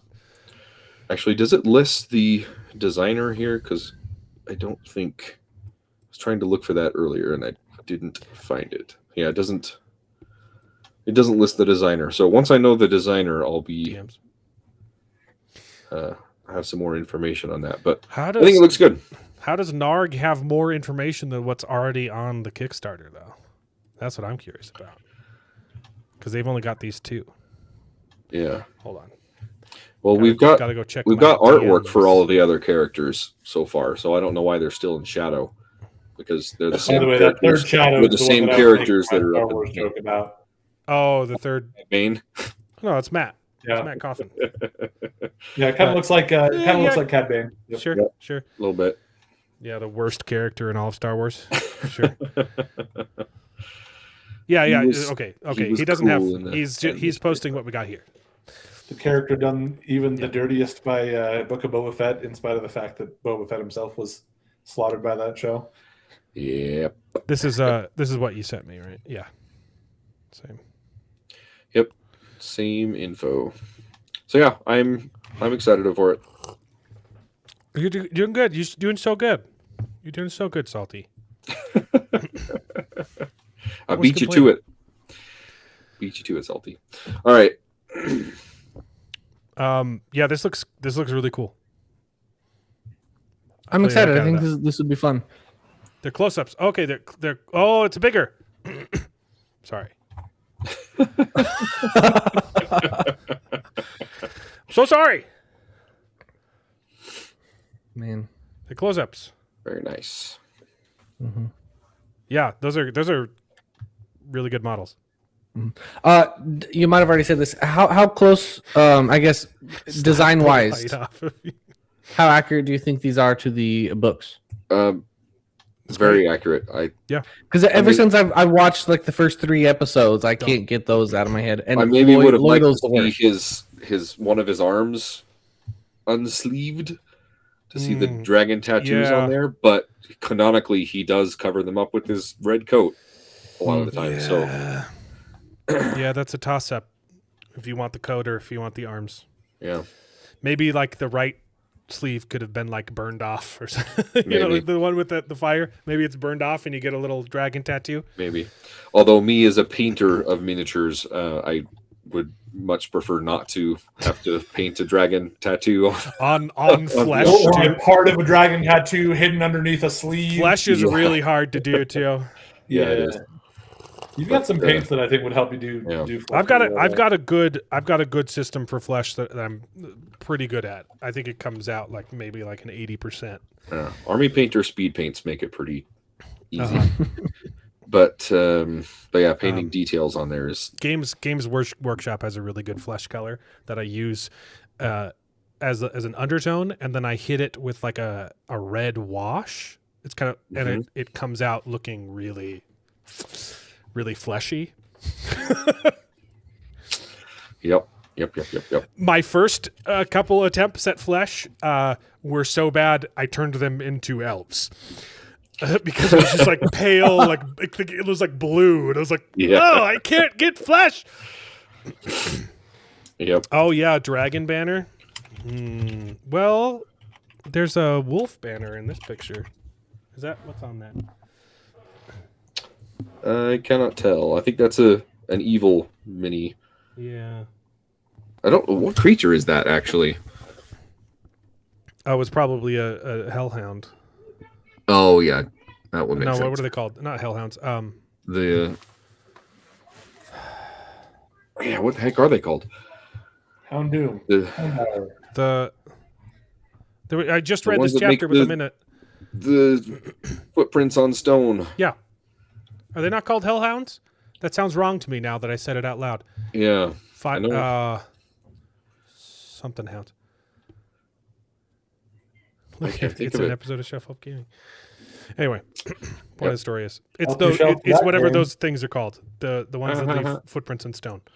Yep. Yeah, that's probably what it is. This is cool. Notify me on launch. Heck yeah. I'll pay for that. Do you want to drop that link in the chat? Your mom drops it in chat. I guess I could just look it up. I love using your mom jokes amongst brothers. It's so fun. I'll put it in the chat, but I don't know if it's. No, I can do it. It crops it off. Oh, It might let. I got it. The link that Alan put work. It links. There you go. Yeah. Nice. Those look really good. There you go. I like how tall Loyal is too. He's very tall, and he does not look like a mop. And I like he's got the eyebrows that droop down. Accurate Loyal. Yeah. Isn't Moraine supposed to be a little taller though? No, she was short. No, yeah, She's real okay. short. No, you're right. I like tall Rand too. Yep, I like Rand. I like Perrin. I love Matt. I like how they all look like they Mandragoran. come from the same village, except for Rand, Yeah. Yep, which that apparently too. is racist. So, anyway, hey, we talked about this video game. To the show is night and day. The reviews on this are so hilarious. IGN hating it because it's a. Were you there Exactly when as we ripped into advertised. this? David, were you here 2 weeks ago? I've seen it making I the was rounds. long I ago, don't 2 remember weeks talking ago. about it on the show. We talked about it we 2 did. weeks We did a ago. little bit on the show. Yeah, we did. I remember. The IGN, they're like, oh, it's a first-person shooter, and their complaints were, there's too many parts of the game where you have to shoot people. Anyway, point of the story is this is a follow-up, but Kyle Mann, the Babylon Bee guy, bought the game just because of this horrible review, and he says it's really good. So, Yeah. I haven't played it yet, but I wish this I want to play immediately. this one, and I want to play the Automata. Is that no? What's it called? I want to play the one the Dad Simulator. role play. Yeah, Dad Simulator. Yeah, I've heard the game itself is kind of mid, but the appeal of it is really just the kid, It looks really good. which is hearsay. I mean, I haven't played it, so take that with a grain of salt. I did the But same yeah. thing with that Pragmata. Acquitted game Pragmata. that came out after the Kyle Rittenhouse. Remember that? Someone did Emphasis make on a- trying. I good. watched this video. I watched this YouTube videos of some guy. They've made like a It was after the assassination attempt. Mhm. You play as a Secret Service agent, and your job is to jump in front of the bullet, and the levels are like ridiculous. And it's like, but it was like janky. It was better because of how janky it was. It looked Wow. really great. Oh yeah, we're not. I'm not. We're the Conan update. We're gonna hang out. We're gonna hang out and have fun on Tuesday. My life is significantly less busy now. I can actually do crap like that. Ooh, Cinco de Mayo. Cinco de Mayo. I gotta make tacos for my wife to take and give to her work people. And I hope there's Moist. leftovers. Authentic Mexican taco made by a technically Mexican. Technically authentic. Yeah. Tacos. Dude, I make some good tacos. Anyway, rumors are Paramount's trying to get rid of season 2. Wow. Emphasis on trying. I don't think. It's going to be really interesting Are to those see if Paramount gets Is it final now? Does Paramount have HBO? It's still Warner got to Brothers? go through a few hoops. It's going to be at least 6 months before they actually own it. Right. This is It's going to about be as close as they can get though, interesting. because Warner Brothers has accepted it. The board approved it. So, But even before that, though, it'll be really interesting to see the course correction from Paramount under new ownership. Yeah. Who WB seems because Paramount's been under this leadership for a while, a little bit Right. at least. We said the same thing about DC, but Yeah. I gave him. I hasn't. gave it a shot, It- but it's this still- this feels like a different story. Yeah. The problem with Paramount is they've actually. Well, the problem is there's two problems. They lost Taylor Sheridan, which is I can't believe they let that happen. But the other thing is with Star Trek, what's his face has been holding it hostage. So even though it's been under new leadership, Paramount's had new leadership, they legally haven't been able to do anything about Star Trek yet until now. Alex Kurtzman, Yeah. the deal he had was I don't know how that ever happened. So we'll see. I am still kind of shocked that Paramount's in a position to buy Warner It's Brothers. crazy. 'Cause Yeah. Warner Brothers is doing much better than Paramount is currently. Yeah. Well, Paramount doesn't have a whole lot going on. Their one way or the other. Yellowstone shows Yeah. are gangbusters in ratings, though. That's true. So That's there's about all they got going 10 for them. That's Yellowstone already drying spinoffs up. right now, and people are just. I'm not watching them, but Yeah, me people neither. are. I've heard they're good. Just never got into it. Landman is got huge numbers. And that was another Taylor Sheridan. He's basically just printing money for them, so I don't know why. But again, they let him he's go. going. So I don't know why they let him go. He went to ABC. No, Universal. I don't know. It's probably Universal. But he wants to get back to making movies now anyway, so it's probably a pretty good deal for Taylor Sheridan. Oh. He's kind of tired of TV. And I don't blame him because holy cow, he made way too many TV shows. Yeah. Yellowstone was okay. I actually have a friend who's in Yellowstone. An actor friend. He gets killed. Sometimes I just pull up the scene and just watch him get his head blown off. It's pretty fun. It's pretty fun. Oh, it's great. I don't want to. Did someone send this to me? I don't want to read this. Yeah, it's NBC. Robert Picardo, the only good actor in the show, said, no. Alex Kurtzman said, the cancellation had nothing to do with the quality of the show. Right. Robert It Picardo never does. reacted, Never not does. enough people had found us.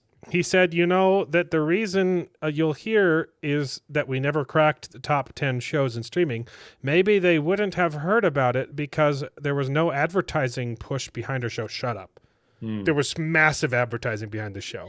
I don't know about massive, but yeah, it's Star Trek. So I saw it everywhere, and I don't care about Star Trek.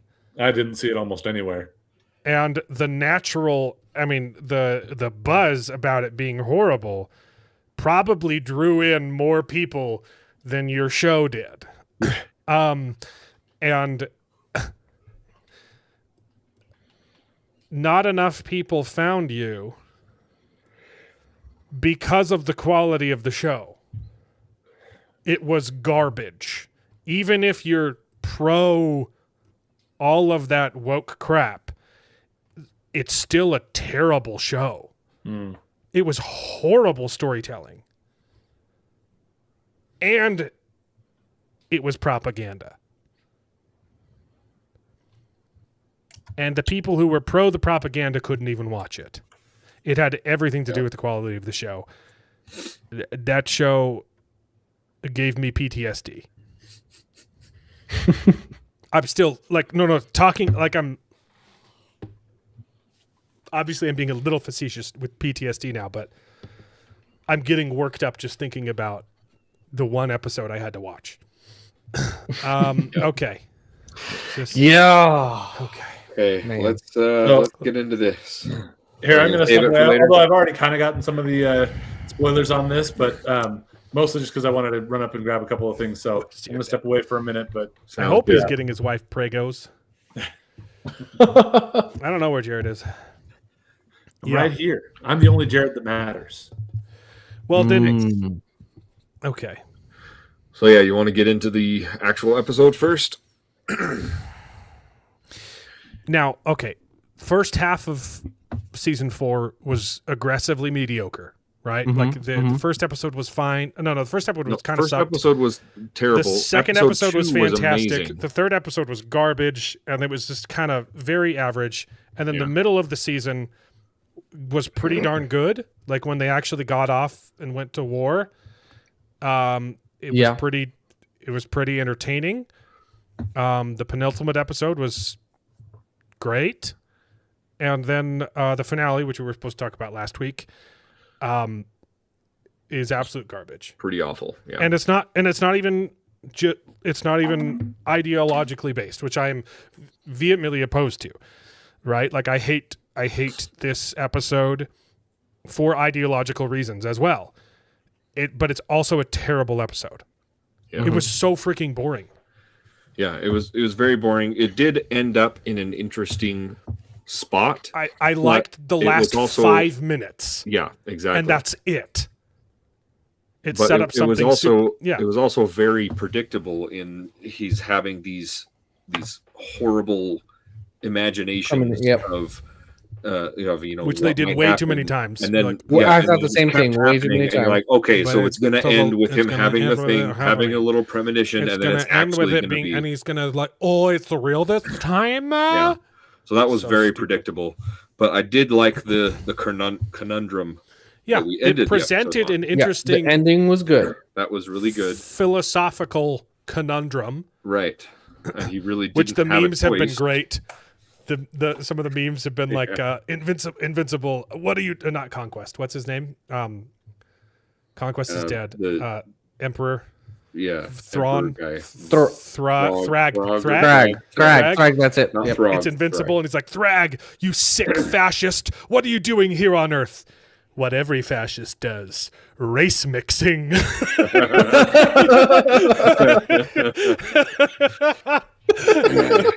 Yep. It's so good. The only interesting part of the episode, the rest of the episode is garbage, is so boring, so predictable. And of course, Eve has an abortion. Yeah.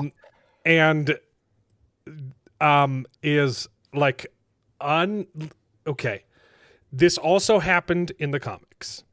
Eve got an abortion while Mark was off fighting. And it's also pretty clear that she horribly regrets that decision. In the comics? Mark shows back up, and that's why she gets fat, is because she's broken. She knows she made a mistake. They go and hang out with Immortal and Multicate, and they have a bunch of kids because they're just living life off the grid. And she has an emotional breakdown, get pregnant twice, and has to tell Mark, like, she's looking at the babies, and you can see the regret. Yeah. She apologizes to Mark, which she does not do in the TV show. Yeah. She says, like, I'm so sorry. I didn't know what to do, and I had an abortion, and I didn't know when you were coming back, right? Yeah. And at first, I thought Mark's reaction started off good. Is like, I'm so sorry I did that to you. He does say that in the comic as well. He says, right. I'm sorry I left you. Right. But I had to go. But she knows that, right? Like, he's just like, I'm sorry you had to go through this by yourself. Right. Which I thought was a good but she says sorry first. Yeah. Because in the comics, you're saying. Dang, you killed his baby. Right. But it's made it worse too, because and this happens so many times when they're trying to make a pro-life argument and they accidentally make a pro-life argument. It happens all the time. Because pro-choice argument and they make a pro-life. Yeah. So you said pro-life twice. Yeah. Okay. Yeah, if they're trying When to they're make trying a to make a pro-choice argument, yes. they accidentally make a pro-life argument because they don't like understand the morality acolyte. of it. Right. but here it was so stupid where they have the heart-to-heart, and she talks about how she doesn't want to break up because she knows that it's going to be hard and it's going to hurt sometimes, but it's her choice, and but not trying and not taking the risks with Mark is not the life she wants to live. I'm like, you mean the exact opposite of the decision that you made? Exactly. Like so crazy. He's like, I want to take those risks with the you. reason I want she to have gives a hard is life and worse. make hard choices. Like, what? You just got rid of that choice. And it's worse. It's so stupid. The way that she justifies the abortion in the TV show is, well, you were gone, and I didn't know if I was ever going to see you again, and I was lonely. So I killed the only thing that would have reminded me of you if you were dead, and would have kept me company if you were dead, and would have protected me if you were dead. Is there another reason in the comics? Does she give another reason? It's better than it's a similar, but it's worded better, right? It's like it's because she didn't know if she could do it by herself. She doesn't say I was lonely, so I killed a baby. Yeah, I didn't know if I could raise him by myself, perhaps. And it's even more stupid because Mark's mom is right there, who just raised someone else's baby by herself, and you're like, I get that your parents are scumbags, but Mark's mom is freaking awesome. Yeah.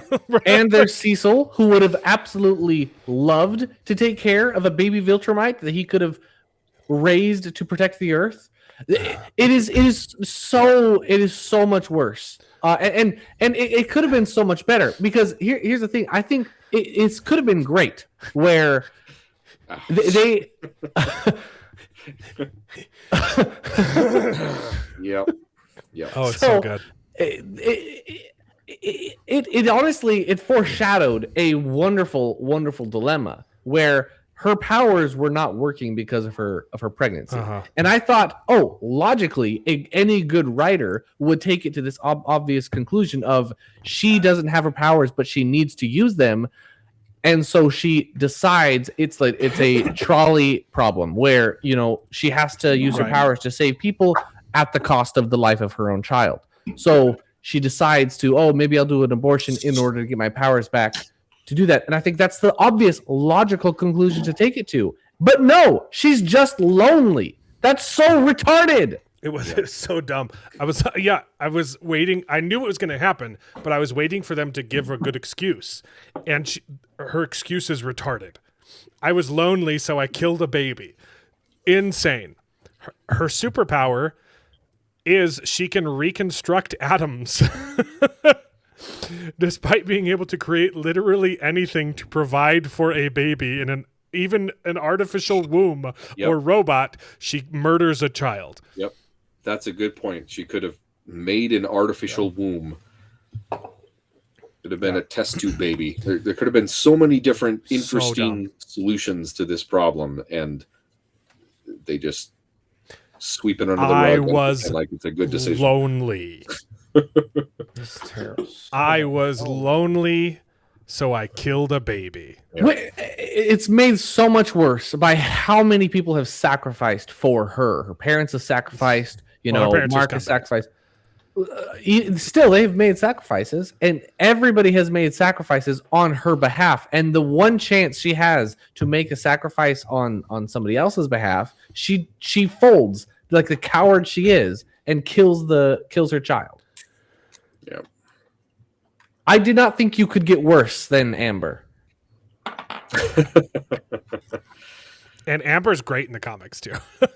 I haven't read the comics, so all I know is the TV show, and she's terrible. But I've heard she's phenomenal in the comics, which is a pity then that.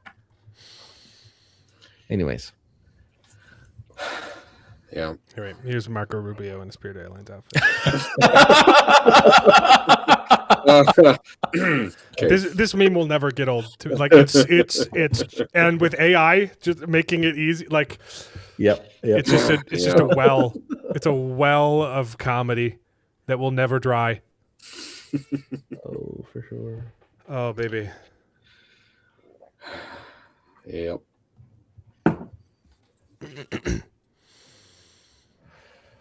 Really good. So yeah, I don't have much more to say about this episode other than you're right. It was kind of boring until the very end and very predictable. And then I think it was good. I liked Mark's mom's decision to go with Nolan to visit her son. Oh yeah, I think absolutely. I'm not. I Take don't know. him back. I didn't. Take him back. Yeah. Repentance is a thing, guys. I also didn't like. Okay, no, yeah. Sorry, David. You can go first. Nolan was such an entitled prick. She can fix him. Yeah, sure. I agree, David. I'm not saying that he Nolan. can. I'm not saying that he can't be redeemed as a character, right? Right. And pay for the atrocities that he committed, but he just shows up and expects to be forgiven. Yeah. And he even says, like, I know I'm not asking for your forgiveness, but then he's kind of asking for her forgiveness. It's like, I'm not asking for your forgiveness, but can you forgive me, please? That was kind of like his whole entire thing. He's like, I can fix this. Just let me fix this. I'm like, but it's better. The combo that he has with Oliver is fantastic too. He's like, oh, you said you didn't even like my mom. You weren't supposed to hear that. Also, I was lying about that. I really like your mom, but I was just trying to get what's her name? What's Mark's mom's name? Anyway, I was trying to get her back. Oh, that's super funny. Yeah, he said I think. Yeah, you're right. Maybe I'd like her then. I'd allow it.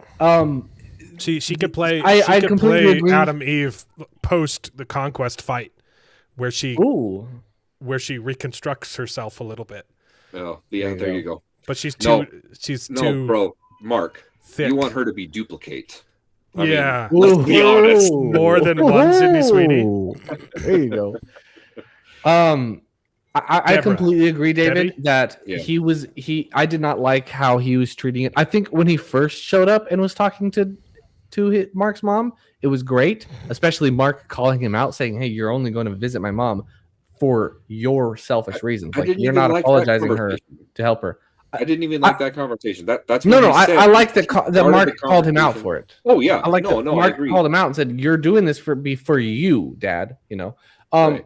But I completely agree that. Well, I 100% agree that there is possibility for redemption. Repentance exists, but when you have committed genocides and atrocities that bad, you cannot expect anything. Right. Like your assumptions are that you are going to rot in hell. Exactly. If you receive anything better than that, you. Right. Here's the thing. You cannot expect anything. This is my favorite part of the story, though. This is my favorite part of the story, though. Nolan's redemption is awesome because it's the same thing as us looking back at the founding fathers and saying shame, shame because you had slaves.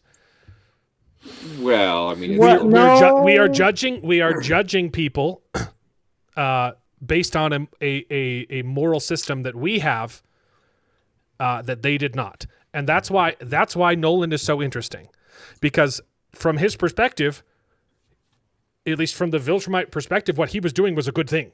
It was better than the alternative. Right. I see where you're coming at. And now, but as he's becoming more human, as Debbie fixes him, he realizes, wow, what I did was pretty darn terrible. Yeah. Mm-hmm. But that's the only difference, we're judging him on, before he learned. Right. I agree. The only difference, though, is that the founding fathers acknowledged slavery is wrong and evil. Right. They treated their slaves well, and the only reason they did not include it in the laws at the time is because they knew that the people of America would revolt, and I was saying that's a stupid thing to do. Yes. No. Yes. I think it's incomparable for that reason. But I like where you're coming from. That Nolan did not realize what he was doing is wrong, even though it is objectively evil. Better example: Christopher Columbus. Okay, he had to use the systems that were in place to get what he wanted to done. So he had to work with people who unfortunately wanted to do slavery. Yeah. But through that system, he created something good. Yeah, that's true. But my issue, though, is Nolan clearly knows that was wrong, and he knows that Did he? He does now. He knows now. He maybe didn't know then, but he knows now. But his attitude in coming back is, I'm going to prove to you all that I am a different person, and you should trust me now. And that I think is the wrong attitude. He should come back and saying, I'm a scumbag. I know He's still nothing learning. I can do I know. ever let you trust me again. David, that's the point.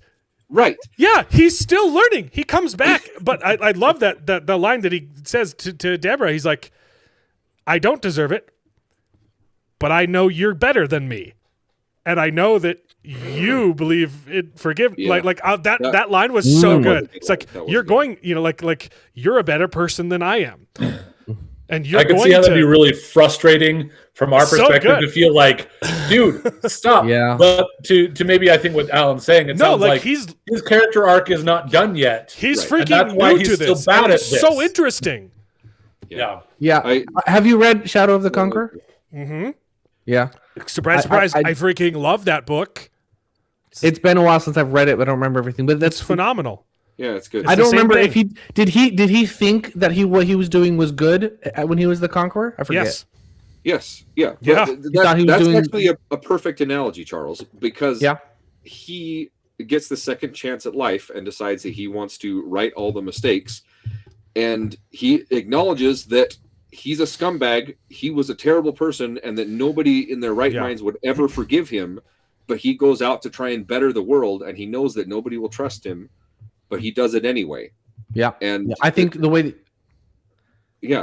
I just don't remember if he justified his previous actions in the beginning, like when he was the Conqueror. I don't remember if he he justified the original, and he even says even after the fact that he didn't even know the scope of his impact, especially on all the women life, right? But like I just assumed that it was all willing, right? But I realize now I was in a position of power, and it's very likely that a lot of these women didn't have a choice. Yeah, that's a good book. I need to reread that. Yeah, it was really good. It's fantastic. I wish he'd get on and finish the rest of the. He finished the first. He finished the first draft of the second book. I want the comic book version. Think about. Oh, you're right. You're right. I mean, I don't know if that's on him though. He's not drawing it. Yeah, that's on Marcus Miller. He's got to recover from that freaking stroke and draw more Shadow of the Conqueror. Yeah. Which he's doing well. He'd been drawing like crazy with he was going nuts with a Knight of the Seven Kingdoms commissions. So he's looking really healthy. Yeah. I'm glad. Dude, he's awesome. So in a similar vein to what David said, where the left frequently accidentally gets things right. Yep. Yeah. There is a scene that we need to watch from Girls, I think is what it's called. The TV show? TV show called Girls. It's made by that psycho. That's the one with Adam Driver, right? Yeah, Adam Driver's in it, and that one lady who admitted that she raped her younger sister. I don't know about that. But... Lena Dunham. Oh, okay. I wouldn't put it past her. No. She told the story like it was a charming thing. She molested her younger sister. Wow. And the left is just okay with it. Yeah. It's a terrible show. Never watched it, but I've seen this clip probably 100 times. And it's Adam Driver's character actually with the voice actress for Adam Eve. And they wrote this scene and filmed this scene thinking that Adam Driver's character is the bad guy in this scene. And they don't realize how wrong they are. And that everyone sympathized with his character instead of Adam Eve's actress. Jillian Michaels? Not Jillian Anderson. She's Jillian Jacobs. She's Britta Jacobs. Right. Yes. She's Britta in Community. I didn't realize that she was Britta. I just found out right now. Yes. Makes sense. It also has to do with an abortion. So. Is the sound working? Yep. No, Yep. I can't go for a run because I had an abortion yesterday. I can't go for a run and I can't take a bath or use a tampon or have intercourse for like a week. There's a little bit of swearing in the scene. Forgive me, but it's important. You should watch it.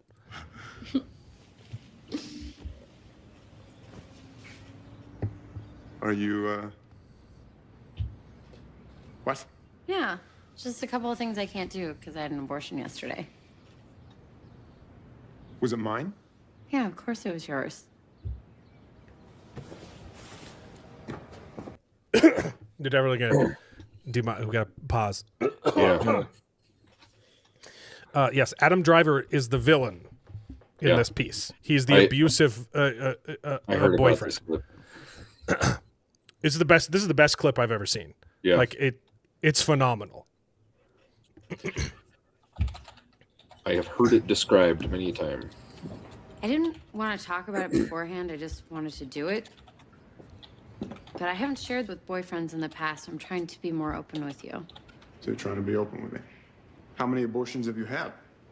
I'm not going to share that with you because that is private. This is how. Not if it's his. This is how the scene in Invincible should have gone. By the way. Absolutely. Yeah. I'm not going to ask you how many girls you've gotten pregnant. None. It's not private. I've got no girls pregnant except for you now. I love that line so much. Sorry. Yep.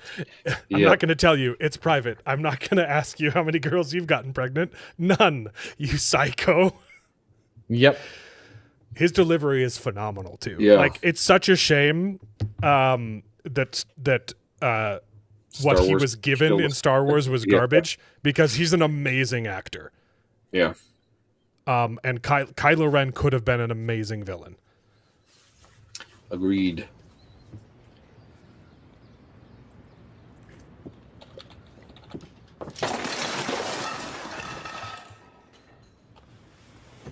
Who fucking went with you? My friend Sue Ellen Garth. I don't even know her. You'll meet her. She's a somnambulist. Who did it? Who aborted you? A doctor named Gunita did the procedure. She delivered my cousin's baby. Was it a boy or a girl? My cousin's baby's a girl. No! Ours! It was a ball of cells. It was smaller than a seed pearl. It didn't have a penis or a vagina. Isn't this a decision that people typically make together? So you wanted a baby? Maybe. That's kind of absurd. We've been together for less than 7 weeks. I don't think that we're ready for a child. Crazier? Then don't have unprotected sex. Yeah. Yep. Yep. It doesn't happen accidentally. Crazier things have happened. People do crazy things. I love this scene so much. Things have happened. People do crazy things. My parents got married after a fucking week. Okay, so we should have the baby and put it in your toolbox as a cradle and feed it sardines and tell it that you don't know my middle name? It's Rose! No, my first name is Mimi Rose. My middle name is Eleanor. I don't understand. That's your fault for not telling him, okay? Like, that's Yep. your fault. Yep. And how you could do something like that without talking to me first. It's evil. You're right, you don't understand. It's supposed to be like a gotcha moment. Yeah. Wow. Yeah. You don't understand. Wow. Dang, I'm trying to find the scene, but Michael Knowles showed a clip on his show of a very similar scene. It was from an Italian movie, and the guy responds very, very, I think, much more appropriately than he does in this clip. Yeah. But You know, it's hilarious too because, well, I mean, it's not hilarious, but Adam Driver was also in another movie where I think it was Scarlett Johansson was his wife, and it was about their divorce or something. And the movie paints the picture like he's the bad guy, but everyone sympathized with his character again in that Is that one. Marriage Story? That's what it is, Marriage Story. Dude, I'm on fire. I'm so good. Yep. For some reason, my brain's working tonight. I don't Just know on why. the most random trivia, right? I should just dehydrate myself every day. Yep. It was all the sun. It was all the melanin I got today. Yeah, I didn't see that one either, but that was a similar sort of headlines when it came out, that he was supposed to be painted as the villain, or not necessarily the villain, because it's about a messy breakup, a divorce, but everyone was sympathizing with Adam Driver's character more than Scarlett Johansson, at least in the articles that I'd seen. But isn't that nuts though? Because that is supremely evil. Right. It is. You don't understand. It's just it's so funny just how clueless they are. Yep. They didn't realize how based that scene was, and everyone sympathizes with Adam Driver in that scene except psycho feminists. Rumble is wondering about the alternate timeline where Adam Driver played Snape and how awesome that would be. So, man, he's that's phenomenal. a perfect casting. Just the nose alone is perfectly described as Snape's nose in the book. His crooked hooked nose. Man. Anyway, Invincible sucked.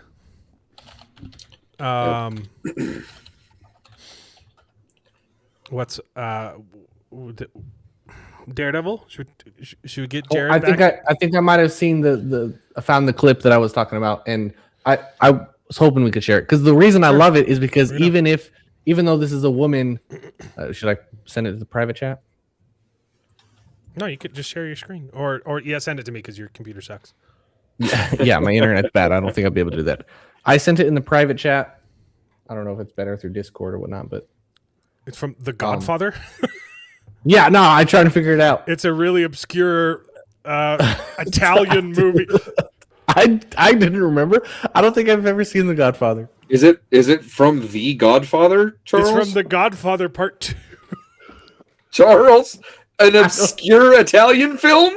I never said obscure. I just said so an Italian. retarded. You said it's so from dumb. An obscure Italian film. I never said obscure. That was. I'm pretty sure you projection. said obscure. Chat, rewind the stream. Well, we'll definitely get struck if we play a clip from The Godfather. Okay, all right, never mind. The reason I love that clip though is I haven't seen Part 2. I've only seen Part 1. Yeah. No, I mean, this clip is phenomenal, because even though she does an abortion and whatnot, she recognizes that she is damned because of it. She says, "I have sinned against God, but it was worth it because killing your child was so worth it." And she doesn't call it a fetus or a clump of cells. She says, "I killed your child. It was an abortion. I have damned my soul, but it was all worth it." And he smacks her and whatnot. And it's a phenomenal clip, because even though it's an abortion clip, they recognize the inherent evil of it.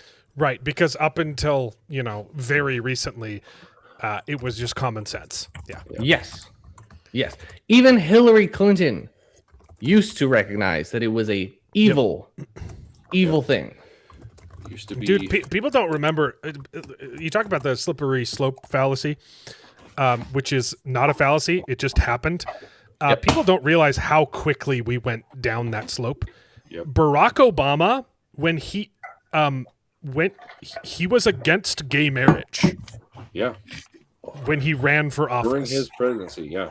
I think it was his second term he flip-flopped on that. Yep. We've gone so far down the hill from there, okay?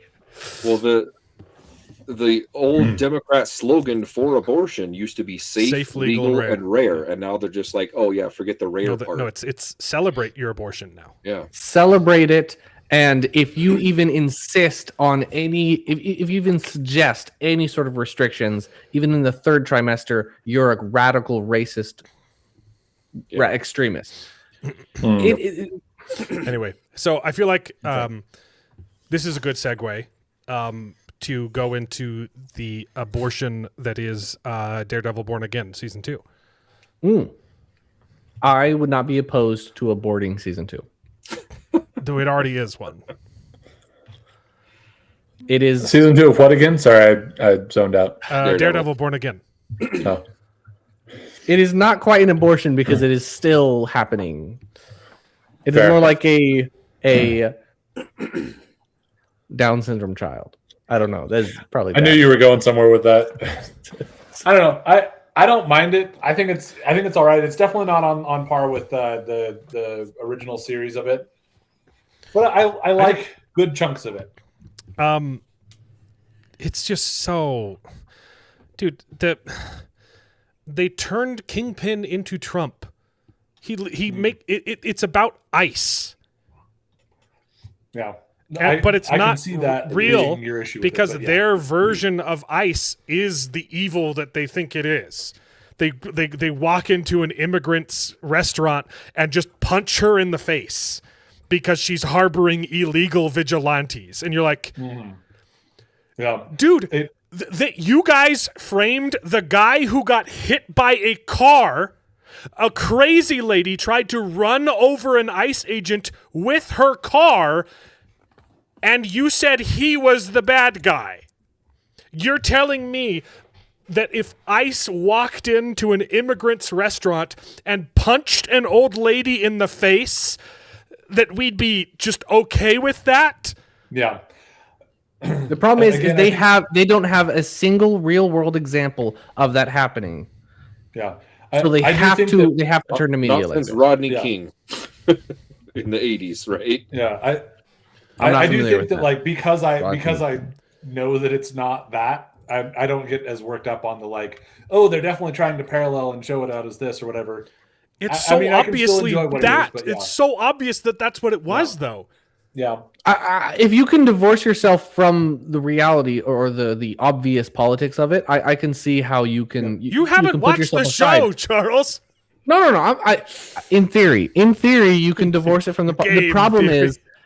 The problem is that it is obvious, even from the bit I've seen, the small little bit I've seen. It is so obvious that they have a political agenda and that they are doing a caricature of Trump and what they think the conservative right beliefs are, and it's just.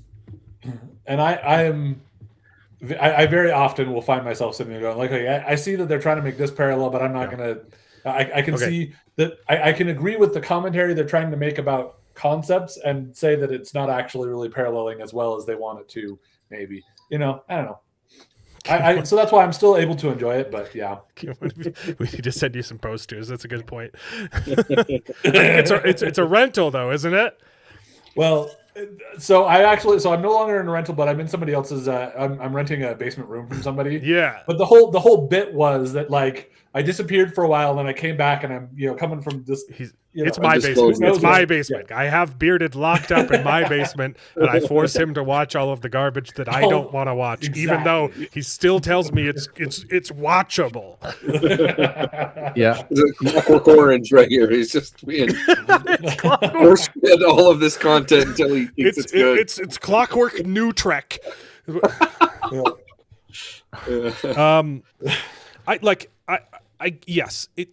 If you can like turn your brain off and just not notice the very clear, and they've said that those were the parallels, right? Like this was the intention. Okay. I get the parallels. I get why they're making those parallels. It's exactly what the media is doing anyway. Right. Which again, I'd even say that there's probably a little bit more to it than nothing. But if you can ignore that, it's not like the worst show ever, but it's still like a 6 out of 10. Like there is so much fluff in this show. Like there's just characters that just shouldn't exist that have so much screen time. The two stupid people that work for it's not even. Matt doesn't do any lawyering in the show. He has two people that are on a C plot that work for him that do the lawyer stuff, and they're the most boring, pointless characters of all time. And look, it's not racist. The black lady cannot act. She's horrible. Which one? The paralegal. But I don't know. She's not a paralegal. She's a lawyer. She's terrible. I don't like the white guy either. I think he's obnoxious and not a great actor either, but she's a worse actress. I will say in this last episode they had about 30. They had a 30 third seconds. of the premiere. Dude, they took up a third of the No. 50-minute episode, and it was Sorry, pointless garbage. You're missing what I'm saying, and it's Okay. not going to change your opinion. I'm just making a point. It's worse. It's worse in in the penultimate episode. It's just those two. To your point about Matt does no lawyering, he does in the penultimate episode. He does like 30 seconds of lawyering in it. Dude, the only lawyering he did in season 1 was the worst crap I've ever. He literally gets his client killed and reveals his secret identity against his client's wishes, which is that alone was grounds for a mistrial. But he didn't get the chance because it got his client killed.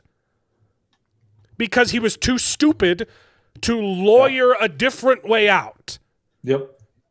Matt Murdock is a moron in season 1. And I don't. Why is Karen Page is on the run because she helped Daredevil? But like people, how do people know that she helped Daredevil? What happened in season 1 that I missed? I don't know off the top of my head exactly what was going on with that. I think she has like a public warrant out for there's a warrant out for Daredevil and Karen Page for helping Daredevil. And you're like, what? I think that we lean on the idea that like Kingpin knows that she works with Daredevil, and that's why he's leaning on that. I don't know. Kingpin and is also just doing they do double down on the idea that massively she, illegal things in the original stuff. Killed Kingpin's like right hand dude, and so that's a reason that he's particularly mad at Karen. Right. If Trump did like a fraction of what Kingpin does in the show, you're like he would be in jail for the rest of his life. It's so crazy that this is who they think Trump is. They're like, he can just get away with anything. You're like, no, you guys have to make up stuff about Trump to drag him with, because he clearly wouldn't be able to get away with everything. Okay? You literally made up the good people on both sides hoax. He literally said, I am not talking about the Nazis. They literally funded the Nazis. I'm not talking about the Nazis that you were bankrolling, but there were good people mixed up on both sides at Charlottesville. Yep. Screw you. Like, it's so... I'm just so fed up with this bull crap. That's right. Yep. Ideology aside, it's a very average show, and the action was terrible. It wasn't as bad as like a CW show. Like it's watchable, but it's like Taken 3. I don't know. It takes 100 cuts for Liam Neeson to jump over a fence. Like it's for me, it's CW gets into that negative where it becomes enjoyable. Because it's the cast and the casting is perfect and it's fun. It would I'd forgive mediocre fight scenes, which I mean, except it's Daredevil. Yeah. You already. I will say I do think it's better than a lot of other shows in terms of how much cuts and how the fight scenes are. It's better than a lot of other shows. Go back and watch the apartment fight scene in episode 1. You're right. It's hundreds of cuts. Compare. It's hundreds. You're right. It does not compare to the original series. The original series was so much better, but I've seen much worse. And I'm not using that as a trying to wave a big flag of like, oh look, it's just fine because I've seen much worse. Right. I've seen The Acolyte. Okay, it's worse. There's worse. Yeah. The problem is they've set the bar. They've set the bar high with the original TV show, and and then they go down. It's different if you're a low budget.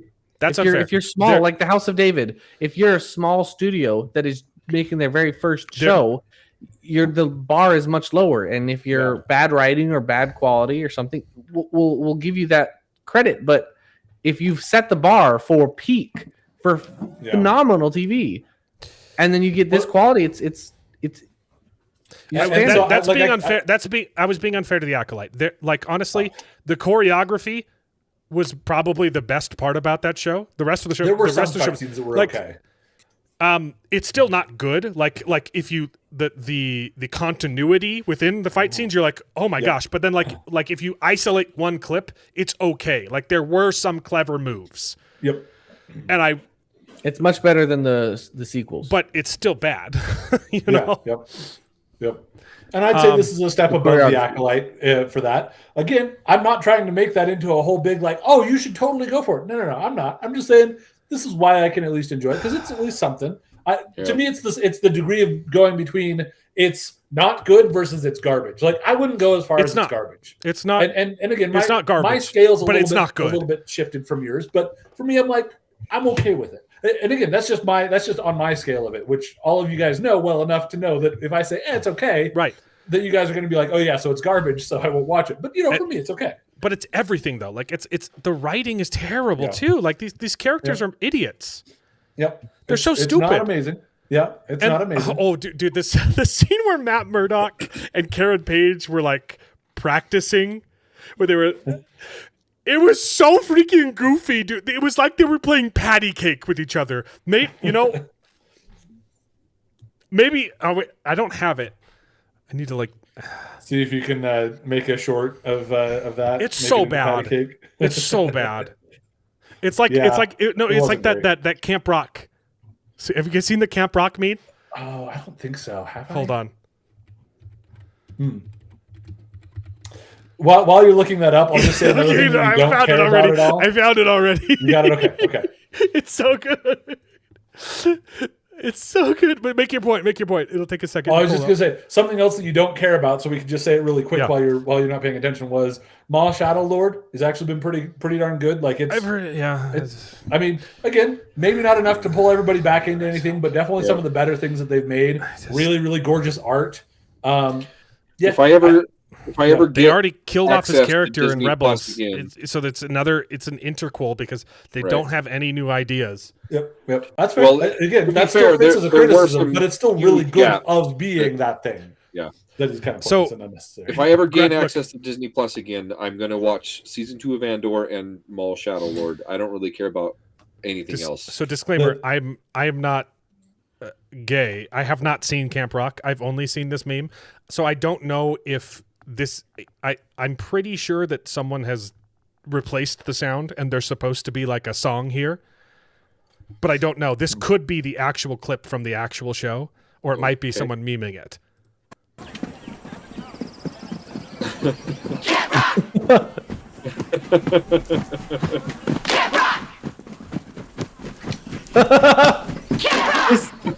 This feels like it's. It's been a while since I've seen this. I think this is an actual scene from the movie. I was going to say the lips move. Yeah, it's too good. Up. It's too good. Camp Rock! Camp Rock!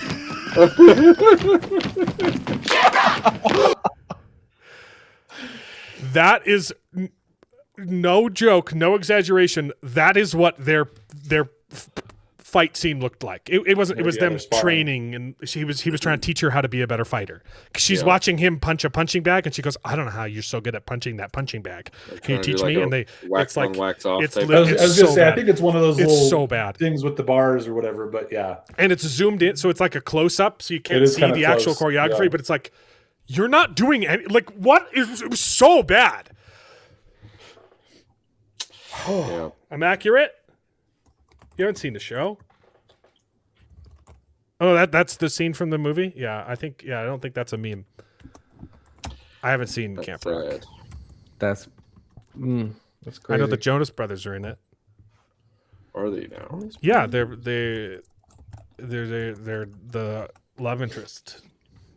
All three of them, I think, are in love with the same girl or something like that. At Camp Rock. Right. I'm just guessing. That's probably what it would be on Disney Channel.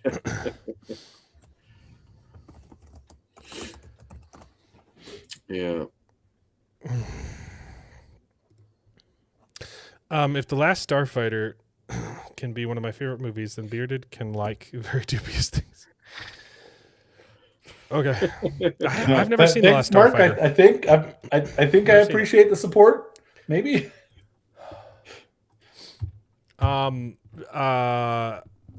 Oh, Mortal Kombat 2 also drops this week. I'm not going to be able to see it. But I could probably catch that on a future Tuesday.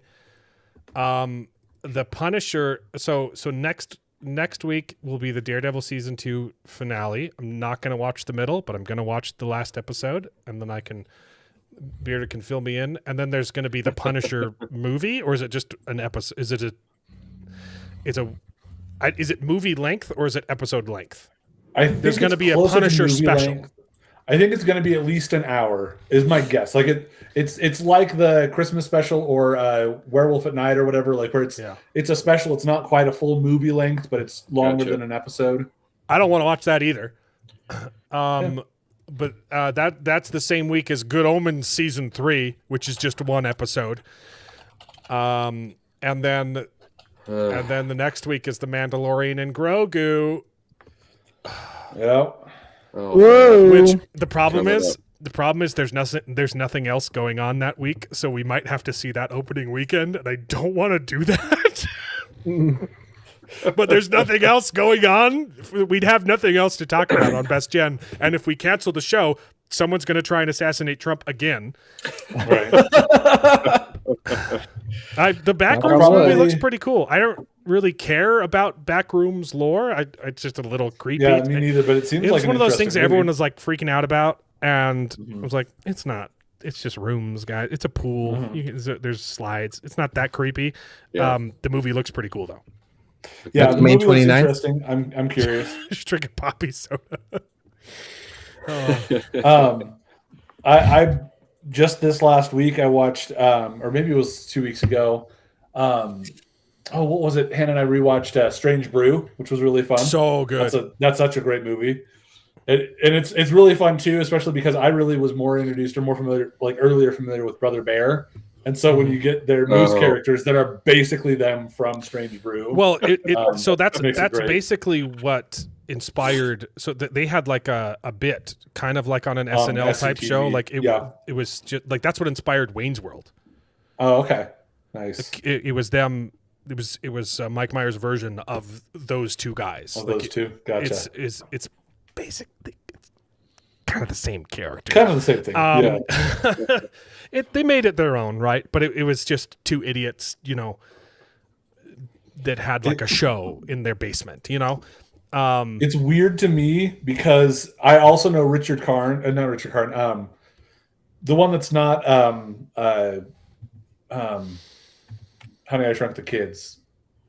What are the two actors' names from Strange Brew? Rick Moranis and Dana Carvey, isn't it? No, Or no. that's Wayne's World. It's right. Dave Thomas, yeah. Dave Thomas, I know from there's a movie, like one of those FHE movies called Picture Perfect with Richard Karn. So Picture And Perfect's I love fantastic. that movie. Oh yeah, Picture But I Perfect. know him. I know Richard. Chocolate I know- soda. It's chocolate soda. It's chocolate soda. Yeah. It's chocolate soda. Picture Perfect. I know Richard. Great. Dave Thomas from that. So it's really weird to see him acting as this like dumb kid, like 20 something, 30. Like it's weird to see him like that because I know him as.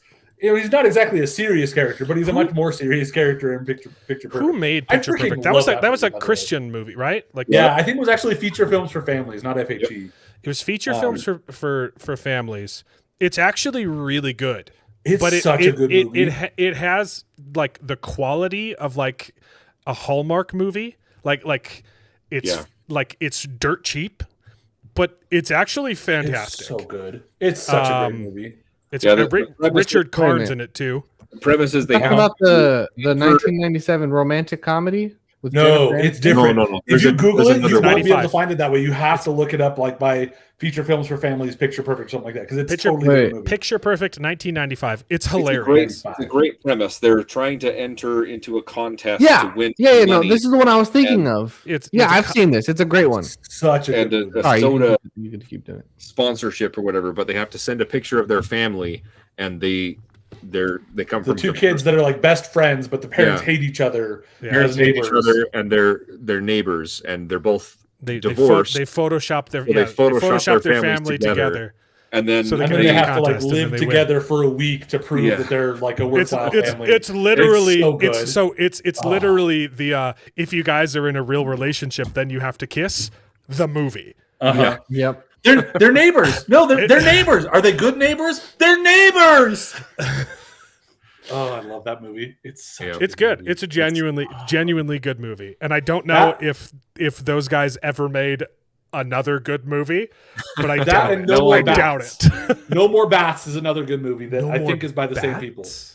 No More Bats. I did not like that one. You didn't like that one? No. Oh, I love that one. No, I mean, Feature Films for Families makes a lot of really good movies, but do they? I did not like No More Bats. I Bath. loved. I thought Bats. Bad. Oh wait. Did they also make like the Buttercream Gang? Was that the same? Those were good. Those were Gang freaking 1 good. and 2 were phenomenal. I don't know. They also made Rigoletto. It's like a Goonies but Christian. Yeah. It's remember the Goonies but Boy Scouts, Christian Boy Scout Goonies. No More. The second Buttercream Gang. Oh no, I have seen this. I have seen No More Bats. I think that one's pretty bad. Yeah, I love it. The kids like take a protest. What do they protest? Is it racism? They're protesting racism, right? No, they're protesting a land developer who's like taking over. It'd be better if it was racism. It does happen to be a black guy, and it's like, but it's like their like hangout place. Is it just like he a has black it as, guy, like, or is it a magical Negro? Basically, is it? I don't think it's like super magical or anything. I don't think there's anything particular. But he's. I remember not liking this movie. I remember. So I always think about like the thing that's cheesy about this one is in the end because it goes to like a whole like court case or everything, right? And in the end they win the court case, and then like the bad guy is like, "You guys beat me! That's awesome!" and like celebrates with them for having beaten him. It's really funny. I just love it. It's so good. Oh man. Oh wow. We were talking about Strange Brew. Yeah, we started out with Strange Brew because that's what I watched this week. I also watched Devil Wears Prada for the first time so that I could go watch the new one. You gonna watch the new one? I think I've seen the first movie. I remember vaguely the first movie. It's a weird one because like it's apparently really well liked. Like literally, the trailer for Devil Wears Prada 2 was like one of the most watched trailers last year, like in the last year or whatever. Yeah, it's ridiculous. It's already done pretty well in theaters. Yeah, it's probably stupid. It probably is. I mean, really bad. Yeah, I mean, Anne Hathaway did an interview where she bragged about convincing the directors to make the models fat. Yeah, and you're like, you're an idiot. You're so stupid. Like. It might be a good movie. I'm just not interested Dumpling Gang's in fantastic. the genre. That's Disney, though. Yeah, it's Disney. Yeah. It's not our genre. There's two of those. They're great movies. Buttercream. Yeah, those are good. Oh, Against a Crooked Sky. That's another one that Feature Film Family. That's phenomenal. That's a great movie. Amazing. That is legitimately a fantastic movie. Yeah, pretty sure there was another one too that it was an Irish one. It's not Darby O'Gill and the Little People. That's Disney too. Yeah, that's Disney. There's another Irish one that they do as well. Field, The Forgotten Addicts. I always got mixed up with Darby O'Gill, and that one. That's really not. good too. That's not the. No, I'm thinking that's got Tom Cruise in it. That would be something about a waterfall or the rainbow at the end of the waterfall or something. Behind the waterfall. I don't know. Behind the waterfall. That's what it was. That was good. Cruise. There's a movie where Tom Cruise is an Irish boxer, and I watch that movie all the time. Far and Away. It's Tom Cruise and Nicole Kidman. Apparently, Feature Films for Families did some Berenstain Bears movies. Really? Far and Away was a good movie. What's this? Behind the Waterfall? Maybe that sounds familiar. Yes. Yeah, I remember liking that one. I don't. In Your Wildest Dreams. In Your Wildest Dreams. I think I've seen that one too. Okay, I've definitely seen the cover of this movie, but I don't remember anything about it. Yeah, I remember liking it. Behind the Waterfall. Space Camp. Huh? You know what that reminds me of? I haven't seen majority of these movies. That reminds me. We've gone on a tangent of a tangent of a tangent. Right. The Secret of the Buttercream Gang and the Secret of Treasure Mountain. It's like a Indiana Jones ripoff. Treasure. Yeah. Yes. Buttercream Gang's fun. That's a good one for your kids. Game. That one's really good. The first Buttercream game, dude, super good. The first Buttercream game is kind of like a what's that movie? It's like the Goonies, but the significantly less money is more like the Goonies. You're right. The first movie is more like more the like Boxcar a anti-gangs, the Boxcar Children, but school video. I want to say Pay It Forward, but it's not Pay It Forward. What's that other one with the gangs? Where they get hit by a train? No, the teacher that like Pay it forward. Teach you. No. Oh, Stand and Deliver. Stand and Deliver. Dude, I'm so good. That's so good. You're on fire today, Joe. Fire today. So good. I first know what Buttercream you're gang- talking about. The first Buttercream gang is like Stand and Deliver. Oh yeah, Stand and Deliver. That's a good Stand and Deliver movie. is Boy he's Scouts. got like a cleft. He's Christian Boy Scouts, and then the second follow-up is Stand like and Deliver Christian Boy is where he's Scouts teaching with a bunch of black Goonies. kids math, and they score Mexican too well. kids. They score too well on their scores, and people think they cheated. Yeah. And they all Mexican- miss the same questions Sure. because they've had the same math Hispanic. teacher from like 0 to 100. Yep. Stand and Deliver is a great movie. That's a It's fantastic- phenomenal. It's phenomenal. He just comes into this Hispanic group that was kind of looked down upon, and they didn't have any good teachers, and he teaches them really well. Yeah. Good movie. I think I've seen it like 3 times now. I would and say Stand and Deliver next is week, way next better week. than Pay It Forward. Pay It By Forward's the way, Pay It Forward's fine. It's just a little pretentious. I'll just toss out there that one of the kids in Picture Perfect is one of Robin Williams' kids in Mrs. Doubtfire. Oh yeah, yeah. The daughter, the older daughter. She's in that one. The waterfall movie reminded me of Dragonfly. It's not really a horror. It's more of like a suspense mystery, pretending to be a horror movie. Super good.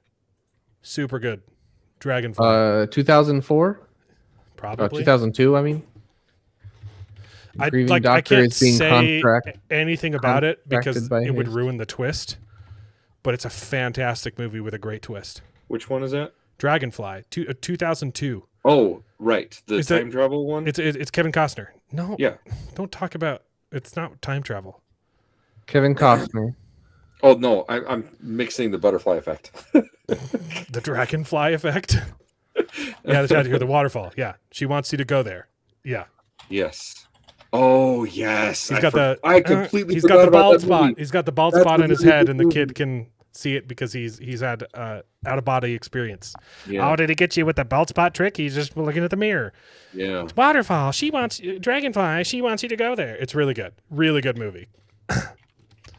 All of that was nonsense. If you haven't seen the movie, but I don't want to spoil it.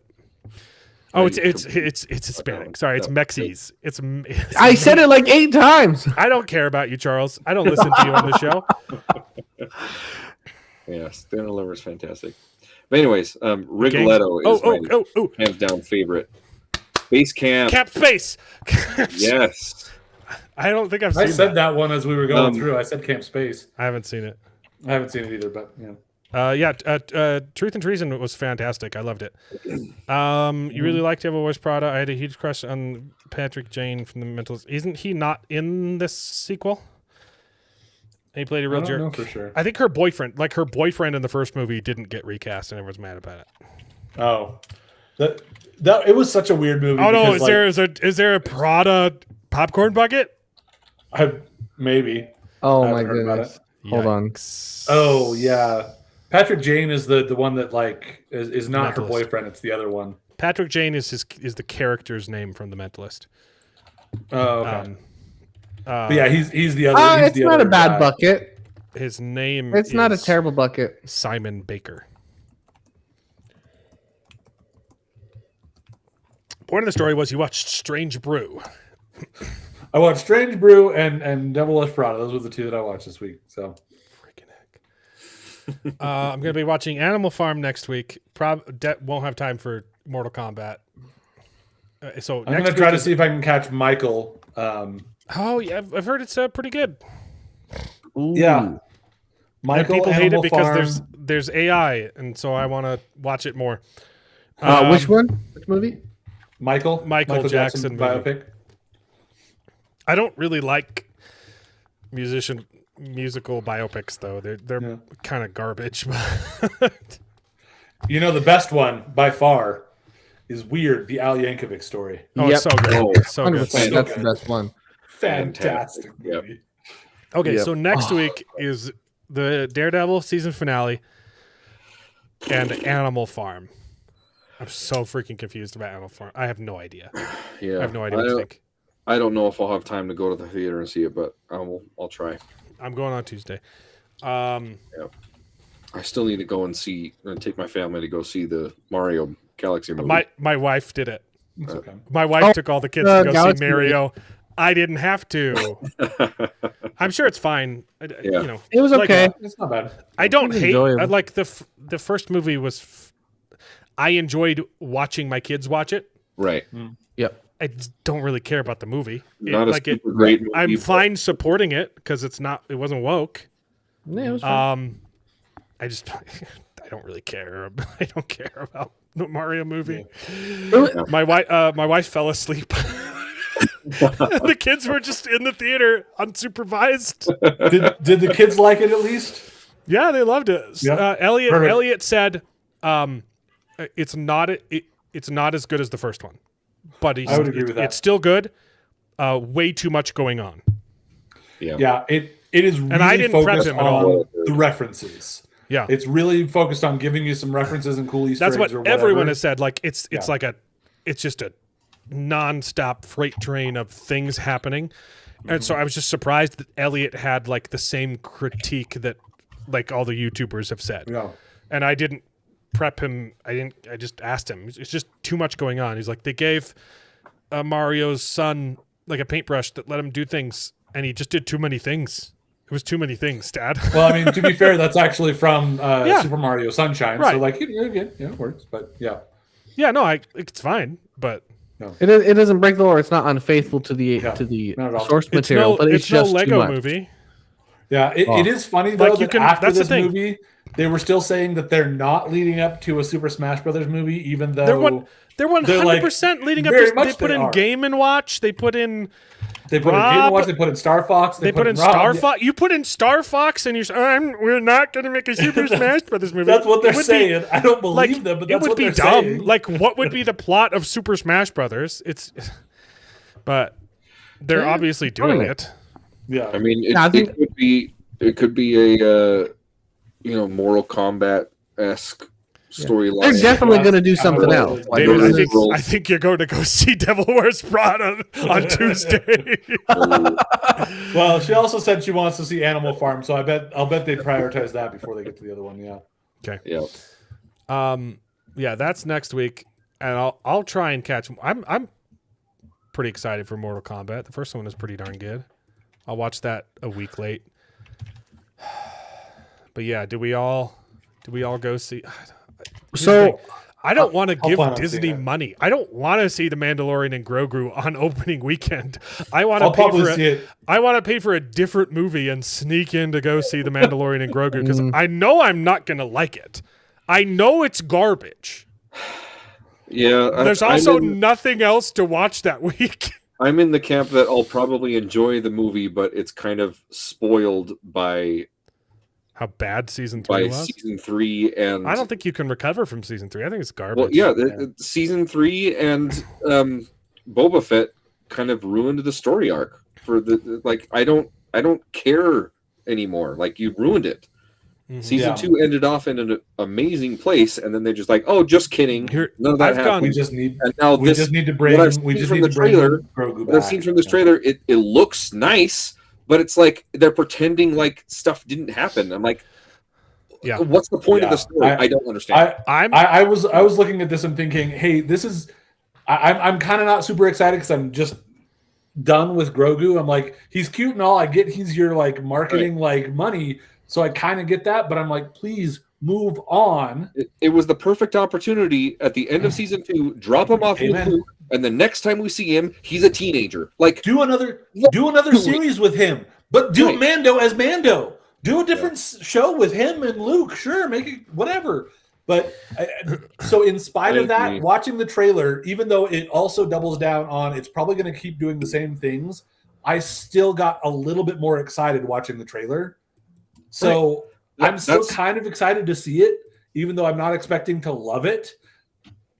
the trailer So- looked really good, but I don't know how you can recover. Like It looked good, but it also So- did nothing to convince me that they're going to not be doubling down on the same mistakes that they're still that they've been making. exactly. I don't know how I'm reconciling both of those in my brain, but both of those are happening. Where I'm like, I'm And sure also, this is going to keep doing the this same is the mistakes, problem too. and I'm This is- excited. This is the problem too.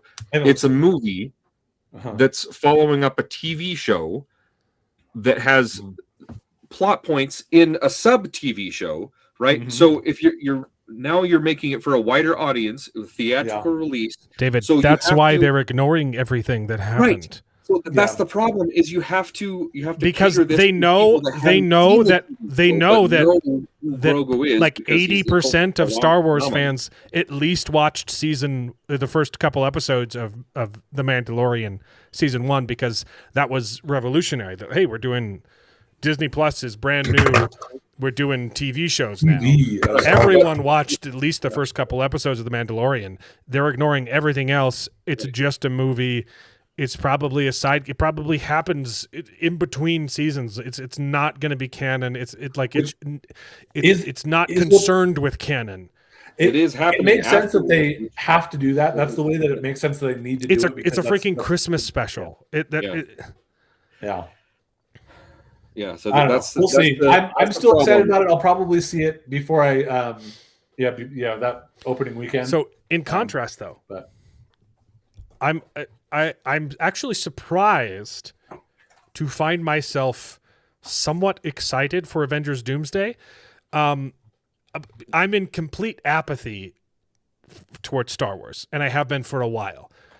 With Marvel, I think I'm going back up the hill on the other side. Like I've gone all the way down. I was in apathy for a while, and I'm going back up because I don't care so like I'm so uninvested in Marvel. Like I'm kind of excited to see what the crap they're gonna like. I still don't care, but I'm like I'm so disinvested that I could enjoy this as an outsider. Just be like watching them trying to put out the fire in a burning hotel, like, okay, which rooms are we prioritizing? This could be the opportunity to kill off a bunch of characters that no one likes. Do I think they're going to do the right thing? No, but like, I'm morbidly curious, and I think I'll enjoy watching Avengers Doomsday, whether or not it's a good movie. I think I'm going to have a really good time watching Avengers Doomsday. What about Dune? How are you feeling about Dune 3? Dune 3, I'm terrified. Yeah. It's either going to be the best thing or the worst thing. And it all depends on what they do with Chani. Honestly, I hate Chani so much. In Dune Part 2 is a perfect film, except what they did to Chani. They swapped Chani and Stilgar's roles, which is stupid. And really has big implications for the story moving forward. It ruined Chani so much. I don't know how they can retcon that in Part 3 in a satisfying way. Mm-hmm. It was so bad in Part 2, which aside from that is a perfect movie. It was so good. I would be okay, and I can't believe I'm saying this, I would be okay with them changing the plot even more and having I would be okay if Paul had kids with Princess Aurelian because I like her more. Wow. And that would completely contradict the books. That would be a massive change. Super massive change. And I would be okay with it because they ruined Chani so much. I think it's going to be a fantastic movie. And I think I'm still going to hate Chani. What they could do, they could save it because there's a very pivotal part about Dune that they removed that they couldn't fit in. And that is their kid dies. Mm-hmm. Chani gets pregnant. I think the kid's like 3 or maybe 5 years old. I can't remember how old he is. I don't think it's an infant. I think he starts growing up, and he gets freaking nuked. No, they're gonna change it into another Invincible / girls. She aborts it. Yeah, she aborts the baby. Johnny aborts it. No. The kid dies, and that's when Paul's character shifts. And he's like, I was trying to play nice, and I was trying to save both sides, and now I'm just going to give in to prescience. And He's got to be careful when he says both sides. there's good Fremen on both sides. Now I'm not talking about the dirty Harkonnens, okay? Because they should be condemned totally. But there were good Fremen on both sides of Arrakis. What's the city? What's the main city on Arrakis? That one. They were both. I'm not a Dune head. Yeah. I'm gonna have to head off soon. I'm working tomorrow, unfortunately. Yeah. But they could. That's a way they could save it. They could start with her getting pregnant, and the kid dies, and her attitude changes. They could put that back in out of order, and that could fix Johnny. Yeah. Bye, Charles. We're done. Yep. Yeah, All right. I'm even less enthused with Dune Part 3 because I really, really liked Part 1. Yeah, see you guys. I thought it was ya. fantastic. Coming as someone who has not read the book, I was confused with Part 2. I thought it was kind of a little bit convoluted, and I did not connect all the strings in there. What are you confused about? Well, go back and watch the stream. I brought up several issues, and you're like, "No, that's exactly how it is in the books. It explains it like this." I'm like, "Well, they didn't explain it well in the show." Anyway, I just thought it was a little bit confusing. So it was still visually stunning. Yeah, I think I remember this conversation. Yeah, David likes his movies to hold his hand. So well, I mean, Dune is pretty complex. Yeah, it is. There's a lot of stuff there, and I don't think it adapted everything from the book, and so I was kind of confused at a couple plot points. But we'll see. Anyway, sounds like a fun show next week. I think it's going to be a good movie that I'm going to be upset about parts. So that's probably how it's going to come down. I have not necessarily been thrilled with the interpretation that it seems like most people go with that, which I'm like, I see kind of where you're coming from, and it's kind of there, but I think you take it a little too far. It also, it also sounds like he's going to include some stuff that happened in between books, which I'm okay with. He's gonna. I think he's gonna. That stuff might have been written not by Frank Herbert, so you gonna be okay with that? It's a jihad. So yeah, I think it'd be fun to see. Gotcha. Well, on another note, to bring us full circle, he does a genocide off screen, and it'd be kind of fun to see a little bit of it happen. Yeah. We'll see what happens. I did look up the designer for the War of the Dragon Wheel of Time board game. It's the same designer that designed Dune Imperium and Clank. Really good games.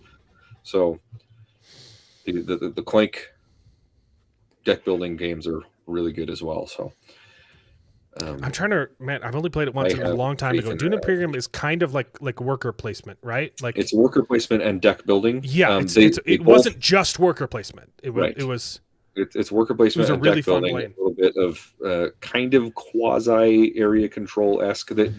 It's kind of confusing because they came out with two different versions now. With the second movie, they came out with a revamped version called Uprising, I think. Yes, and I've heard that's better. It is higher ranked. I have not played it. Yeah. But I really enjoyed Dune Imperium. Just the one time. It kind of felt like it came out at the same time as two other games that combined worker placement and deck building, and I got Lost Ruins of Arnak, which is my favorite game of all time. What's the other worker placement? Is it Dwellings of Eldervale? Dwellings of Eldervale is a combination of worker placement, area control, tableau building. It's not that one. It's a bunch of other stuff. Is that the one with the big tree? That's Everdell. That's worker placement and tableau building as well. And what's deck building? There's Everdale and Dwellings of Everdell. Eldervale. Dwellings of Eldervale and Everdale. Yes. Oh my goodness. Dune Imperium felt like not Eldervale, Delver Jail. Everdell. Dune Imperium felt like that, but better. Like a much better version of Eldervale. Yeah. And Eldervale's fine. It's a good game. I'm not as much of a board games boy as David. Yeah. David is. I'm just happy that I've found a game that David hadn't heard of. I mean, it wasn't my game; it was my roommate's game. But you know, yeah. No, I looked it up afterwards, and I had heard of it before. I just completely forgot about it. It's from the same publishing company and I think designers as two other games called Race for the Galaxy and Roll for the Galaxy that are kind of overshadowed by it. But that one is Space Station Phoenix, right? That was the one you showed me. Space Station Phoenix. Yep. It's kind of the same theme and same type of thing, except for that is worker placement, whereas Race for the Galaxy and Roll for the Galaxy are, Race for the Galaxy is like simultaneous card play and deck building, I think, and Roll for the Galaxy is dice driven. Anyway, yeah. I watched a movie too that was on streaming. I'm trying to remember what it was. It was okay. Yeah. Space Station Phoenix is fun because I don't know the technical categories as well, but like tableau building, I feel like that fits what's going on with Space Station Phoenix. I think it's worker placement and tableau building is a popular combination. Same thing as Everdell and a whole host of other games. And Dwellings of Eldervale as well. Yeah, tableau building I think fits. So like tableau building and a little bit of worker placement is going on with that, yeah. With Space Station Phoenix. Yup. Yeah, I haven't played that one, but it looks fun. It is a fun one. I certainly recommend it. And what was the other one? Titan Imperium 4 or whatever? Twilight Imperium 4? Imperium, yeah. Yeah, that's another one that I'll play one day, but that's a whole 6 to 8 hour game. I've played a Twilight Imperium. I don't know if it was the fourth one. Is it just a reprinting or it's another version? Twilight Imperium. I played it like when I was 4 are basically the same game from what I heard. It was like it was really good. It was like Risk in space on steroids. In space. Yep. It took forever. Yeah. It's a long. We played through it and we had 2 new players and it took us like 8 hours or whatever. But that included setup time and if you're familiar with the game and you're fast players and stuff like that, you can go through it faster. My roommates who are big board game people are like, we usually don't take even that long. He feels like the estimates of the time for those games are a little bit too much, but yeah. I think it's because a lot of people play it for the first time and they're like, that was a lot. I'm not playing that again. Yeah. So a lot of the plays people report are 8 hour games, as opposed to. Because when we looked up some different stuff, people were like, we've never done anything less than a 12-hour game and we play it all the time. And you're like, whoa, holy cow. Yeah. Well, it also depends on player count too. So if you play with that's true. But they even said like with just a 4-player game, which we had as well, same thing. So I really like a game called Last Light. It was developed by a guy who he used to work for one of the biggest board game channels, the Dice Tower, but he really likes those big epic 4X space games like Twilight Imperium and Eclipse and that sort of thing. And so he made this version of the game that kind of distills that down into like an 2-hour experience, and it's really good. It's really fun. What's that one called? Last Light. Last Light. Yeah. All right. Well, that's it for the show. I noticed. I saw Primitive War is now streaming on Hulu. I'm going to try and watch that. I want to see that. But I also saw that The Other Guys is on Hulu as well, and our younger brother James has not seen that, and it's the greatest comedy ever. I have not seen that either. You haven't seen The Other Guys? I've seen it. David, I've seen it. Come over right now. It's 10 o'clock. Let's watch The Other Guys. Yeah, we should watch that. It's so funny. It's been on my to-watch list forever, but, my to-watch list gets longer. Dude, watch it. I keep adding more films to it. It's Faster the best than Mark Wahlberg has ever been and the best Will Ferrell has ever been. Yeah. It's so freaking good. You thinking what I'm thinking? Aim for the bushes. I know I've seen it. It's been a while though, so I don't remember all the bits to it. Your piss hitting the urinal? It sounds feminine. Like, That's a good Wahlberg. That was a pretty good Wahlberg. You know? it's so good. Oh, the what's his face in it too? The British guy is hilarious. I forget his name, but that the Jersey Boys bit is one of my favorite movies. It's probably one of my most quoted film. Yeah, is that the one with Keaton where he's like working? Michael Keaton. Yes. Don't spoil it. Okay. Don't spoil it. The Michael Keaton recurring bit is so funny. Well, there's two. There's a recurring bit about his delinquent son, and then a recurring bit about TLC, and both of them are just it's golden. It's so good. Creep. Yeah, I've been wanting to watch it for a while, so. It's a phenomenal movie. All of my roommates in college, that was like our favorite movie, and then some of my best friends. It's always been like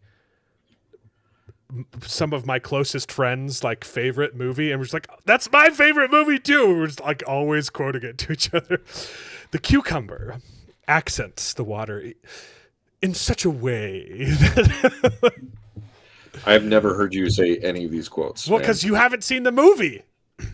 Also, he's probably said these quotes and they've just gone over. I'm your also head. offended that you think it's more quotable than something like The Princess Bride or Nacho Libre or Napoleon Dynamite. It's more, yeah. Those movies are the most quotable movies of all time. I'd say it's slightly less quotable than it's more quotable than Napoleon Dynamite, less quotable than Nacho Libre. Gotcha. Okay, that's right in between those two. That's a good place to be. Yeah, and then I think Monty Python would be above Nacho Libre, except that everyone misquotes Monty Python and the Holy Grail. Which bit? All of them. I was going to say any particular. It's one of those that's just quoted so much that, and then people quoting it. They're like, wait, that's not the actual line from the show. It's close, but it's not it. Sure.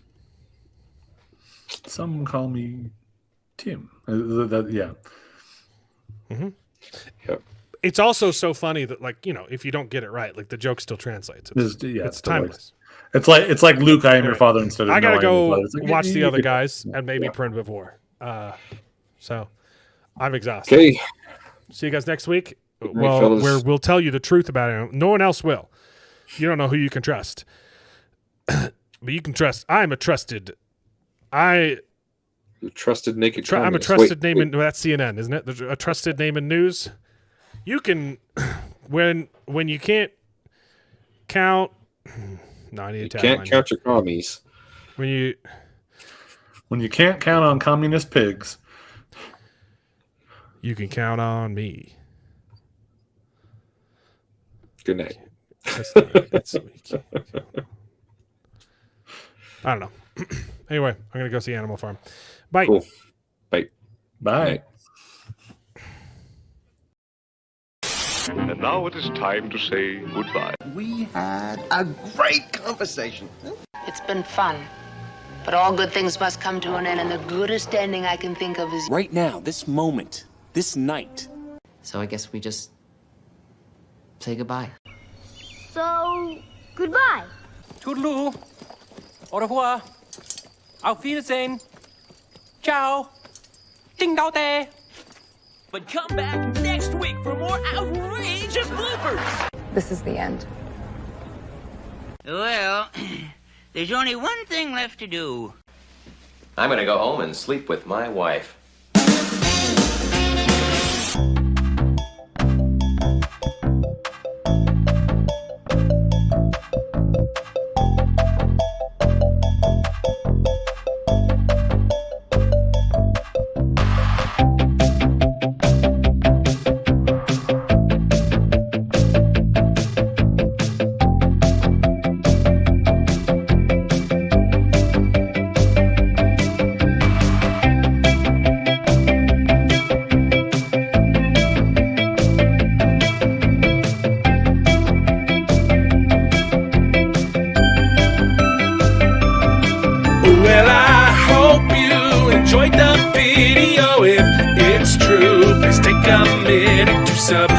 subscribe to the channel and you can join us along for the ride. And if you pay me, I'll try to be more entertaining. So please consider joining Patreon and getting your name in the credits with pride.